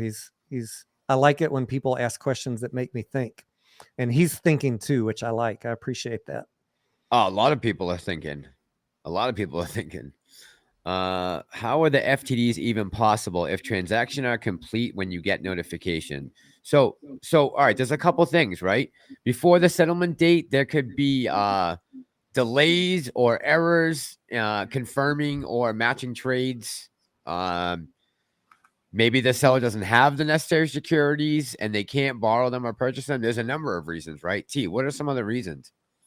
Like I can't think of like why they don't deliver. Yeah. I don't know. Let's say FTDs is not my. I don't spend every day looking into FTDs. I know just enough to talk about them at a high level. This is really something to bring a Bigums in and talk about. But let's just say that TD Ameritrade and you guys are going to have to forgive me if I butcher this, but let's just say if TD Ameritrade and Citadel have a transaction where they're swapping 2 million shares, and one of them, whoever was the seller, doesn't actually have the shares or couldn't find them, they might not deliver them on the settlement date. They might be able to find them the next day or 2 days later or 3 days later, or they might just, there's a process where they can get up to 35 days to deliver them. This T plus 35 that you hear about, the exception process for FTDs. Yeah. They have their ways to get a lot of time. And that's where it gets really interesting when we see the FTD number growing every day. Then, if you start seeing that number go up and up and up, like we did in 2021, they're having problem finding shares. Yeah. But right now, when I see that number so low, 1 or 2 million, I think either they found a better way to hide it, or there are some people paper handing their shares. I don't know which. I'd like to believe they just found a better way to hide it, because then I know the squeeze will be that much sweeter. But I can't prove it. True. Bigham said they are possible through Rule 203B. Market maker can fill orders before they locate shares. After T+2, if they aren't filled, it will become an FTD. Thanks, Bighams, man. Appreciate you coming to the table correct, man. Thank you very much. Pam says I'm not giving up my AMC shares for anyone. Who's trying to wrangle your shares out of your hand, Pam? Some man's trying to get in there. I think that happened on Robinhood last year, if I remember correctly. Yeah, Harold, I think that did happen with Robinhood. I believe you're right. Is Casey Shaw on vacation all week? I know he went to San Diego. Yeah, I thought he said he was coming back at the beginning of the week. When I spoke with him Friday morning on the live stream, I thought he said I'll be back by Tuesday or Wednesday.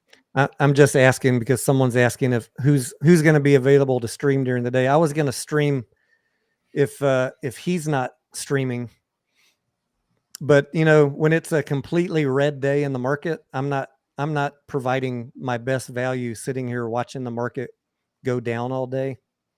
So I've been working on other research projects for you guys, or working directly with the folks in the Discord, identifying plays that we can make money on. And it's hard for me to figure out plays and watch them that close when I'm live streaming. So, yes. And Pantheon saying KC is till July 6th, which is Wednesday. Okay. Thanks. Well, maybe Pantheon. I'll live stream on Tuesday then. Yes. Let's see. Bliss says, you all make my days better. What time do we got right now? It is 1:45. So I'm probably going to go for another 15 minutes till about 2 o'clock, Tony. Is that all right with you? Yeah, I can do that. Okay. All right. So, guys, if you got any questions to get in, now is the time. By the way, Bigham just put another comment up. Said, you get T+35. Also, you had Ken Griffin talk about in that interview that they sometimes take days, weeks to months, which is the T+35 expectation.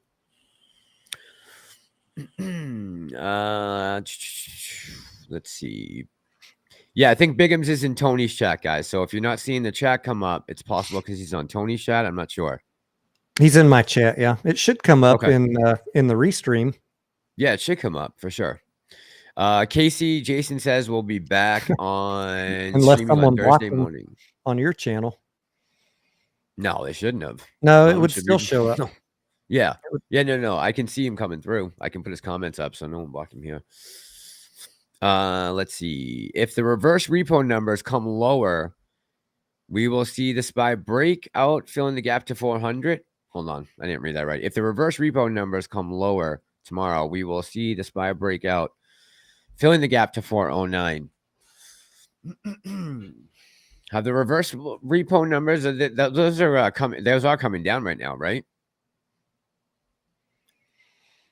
They aren't putting out as much money as they were, right? On the reverse repos. I'm gonna not answer that until I do my reverse repo video. Okay.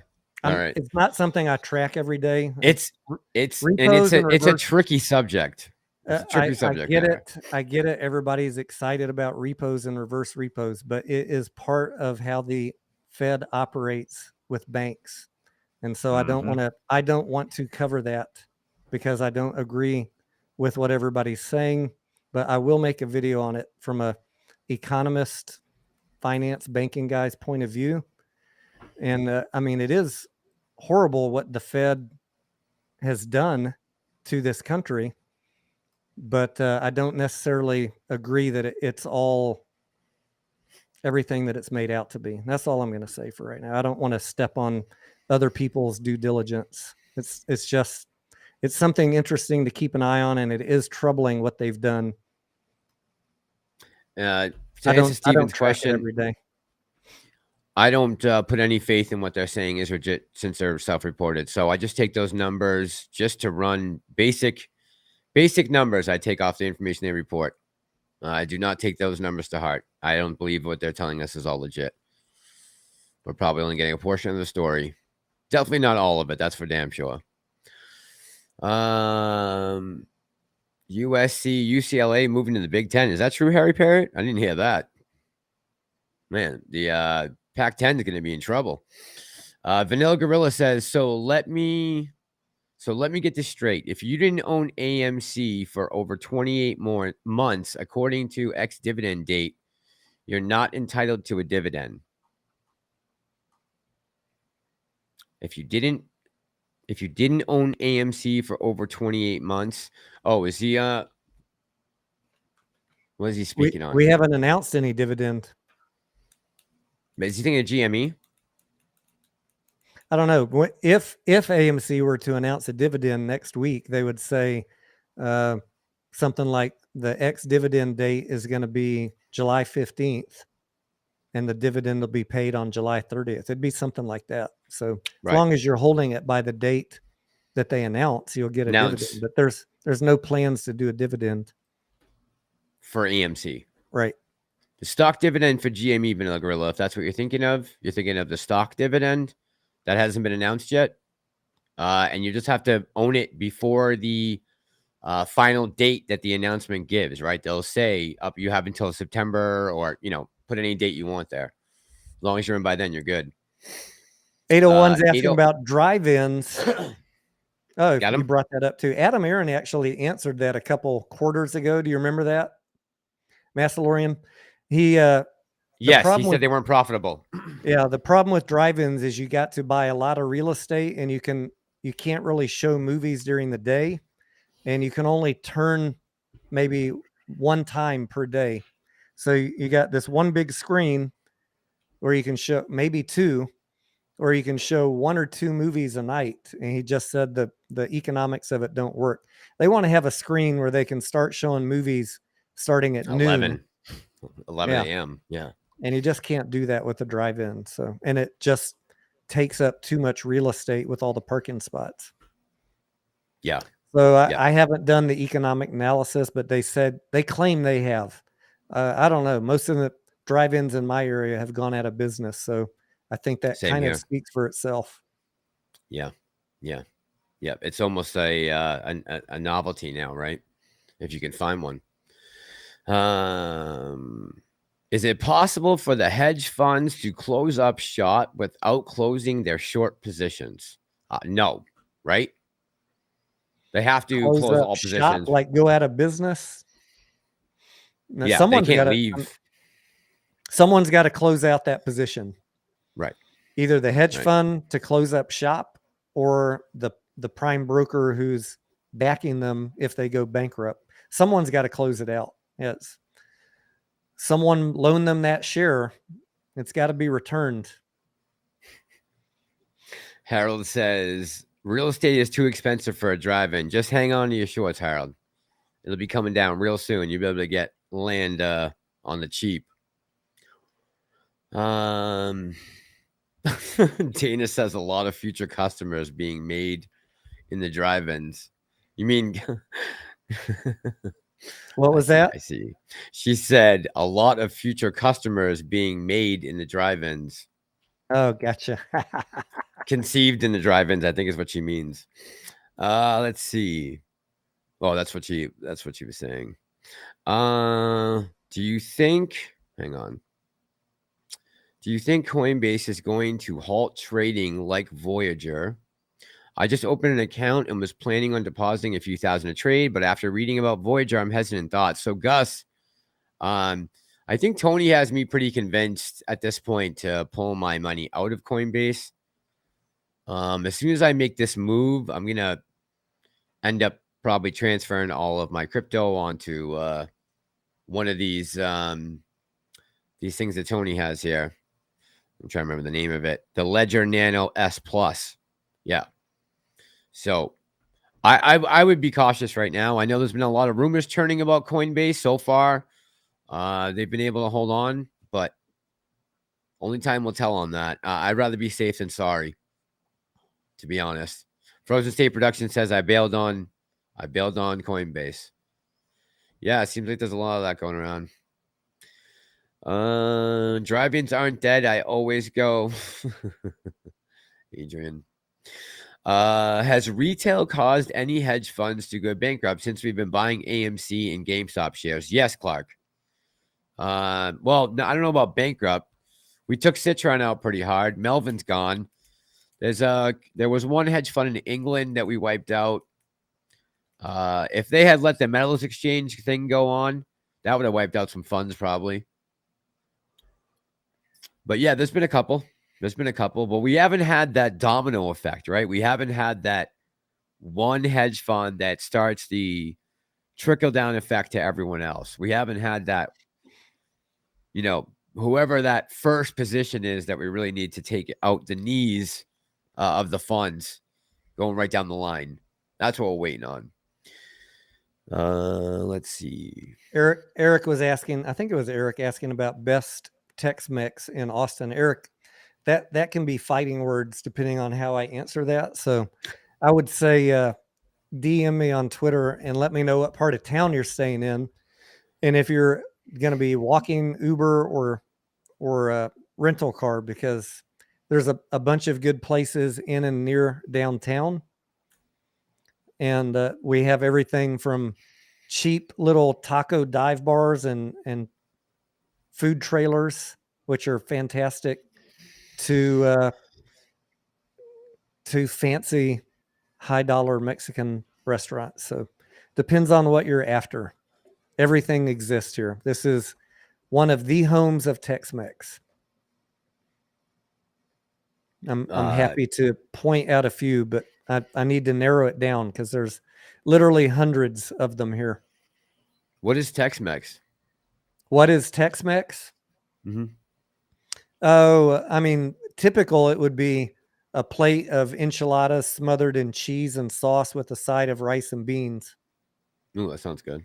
Okay, that sounds good. But I mean, it also fajitas, it's breakfast tacos, it's street tacos, the real small tortillas with tacos al pastor. Just, I mean, I could spend an hour talking about it.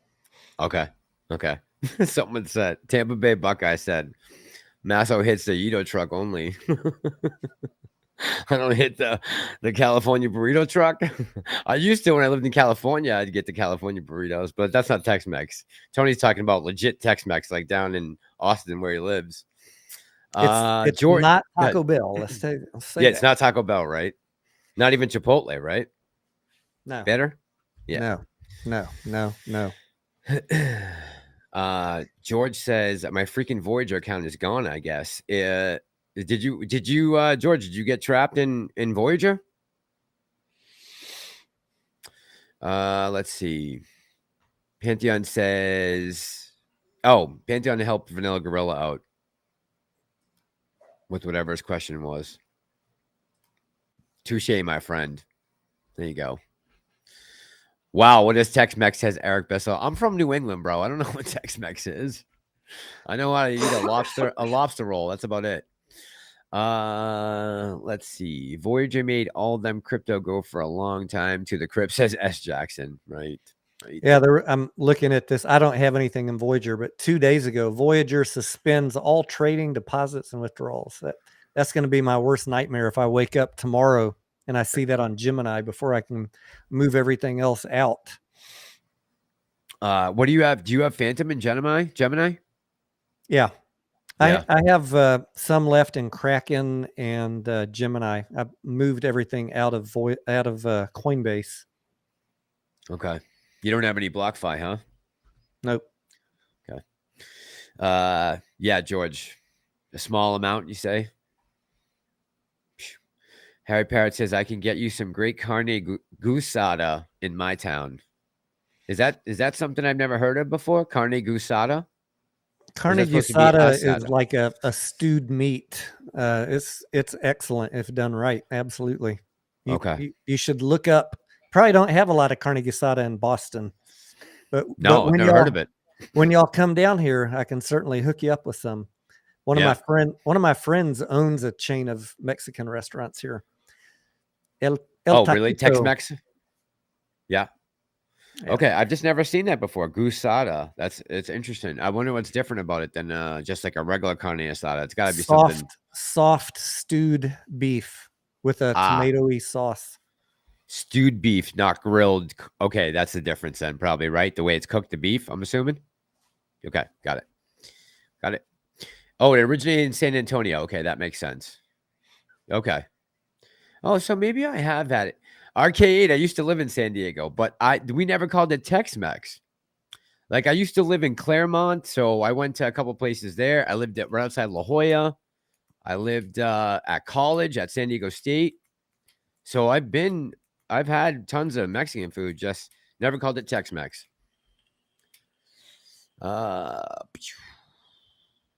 Gus says Coinbase is the only exchange I can trade on trade crypto living in New York. Wicked lobster. I saw that. Say it like G-Sada, Mass. What did you call it? Someone said carne gustada. That's how it was written. I'm like, I've never heard of that before. Carne gustada. Is that what they meant? Carne okay, gustada. Okay, there we go. Sorry, I'm messing up all the pronunciations tonight. It's 4th of July. Give me a break. I've had 2 Coors Lights. I'm hammered. All right, T. I'm gonna probably start to wrap things up. It is 2 a.m. right now here. I'm pretty beat. I was running around all day. I mean, I had to go all the way down to Rhode Island and then come back up here, and hopefully we got situation handled for when I'm moving. But I'm gonna see if I can put some pictures up here real quick before you leave. Okay. If I can find it. This is not really necessarily Tex-Mex, although some people in Austin might think it is. This is one of our do that screen share. Oh, you got it already.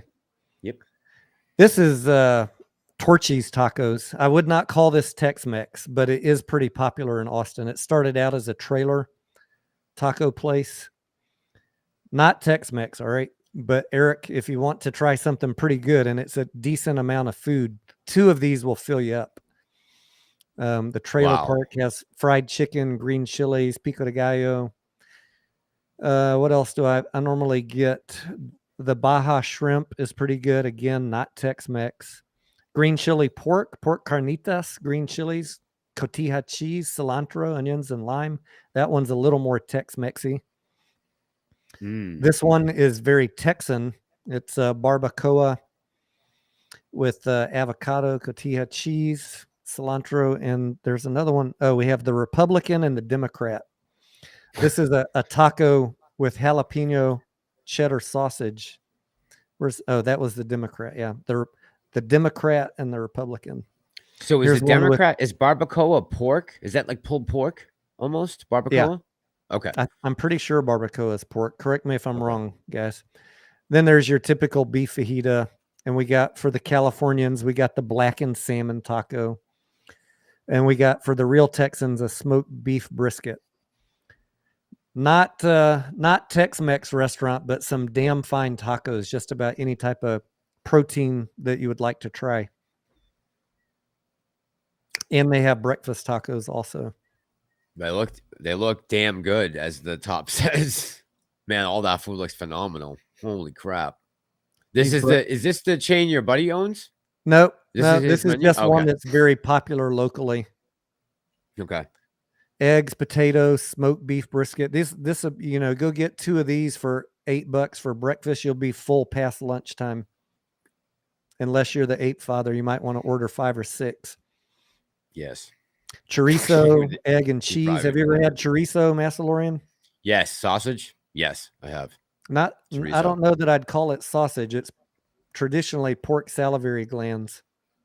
Oh, then no, absolutely not. Traditional Mexican chorizo. No, definitely not. I've had I think I've had chorizo sausage before, like in a like at some type of like a Brazilian steakhouse. Is that possible? Chorizo is a word for sausage in some cultures, but it's not the Mexican chorizo. This doesn't even look legit, because if it was cooked with chorizo, the eggs would be red from all the juice in the chorizo. Anyways, barbacoa is beef, T. It is barbacoa is beef. Okay. Yeah. Torchy's Tacos. It's worth a visit. I mean, it's not traditional Tex-Mex, but it is very Austin famous. It looks bomb. Looks really good. Looks better than Jack in the Box tacos, that's for sure. Says Carl J. All right. Thank you guys for hanging out. Maybe tomorrow, if we're bored, we'll come out and do a Karen reaction bingo YouTube night. Yeah. Some of y'all are down. Yeah, after I get my work done. Yeah. I got a lot of work to do tomorrow. I got to fix the intro. I have to totally redo my intro again. And start putting the names. I don't know if you guys noticed, but I erased my one good copy of the intro that I had, the last copy I have. Oh, no. I erased it by accident. Yeah, I thought I saved it onto the hard drive that Pantheon got me, the external hard drive, and I didn't. And then I erased it that day, and so for the last week, I haven't had it. So now I got to make a new one. So I'm going to work on that tomorrow. Yeah. I'm going to work on that tomorrow, getting the new one done. Just download one of your other videos and clip that portion out. Yep. That's what I'm going to do. Yeah, that's what I'm going to do. I got to do new names for all the moderators and then everyone who donated in the last month. So I got to fill all that in and then release it. So guys, thank you so much. Everyone who came tonight, my mods. So tonight we had Pam was in the chat, Liz, Clayman's Whistle, my fave in the chat. Who was the other? Adrian was tonight. Yes. Javi, Diaz. I'm trying to think who did I miss? Jam Bams, thank you. Who welcome to the club tonight, Jam Bams.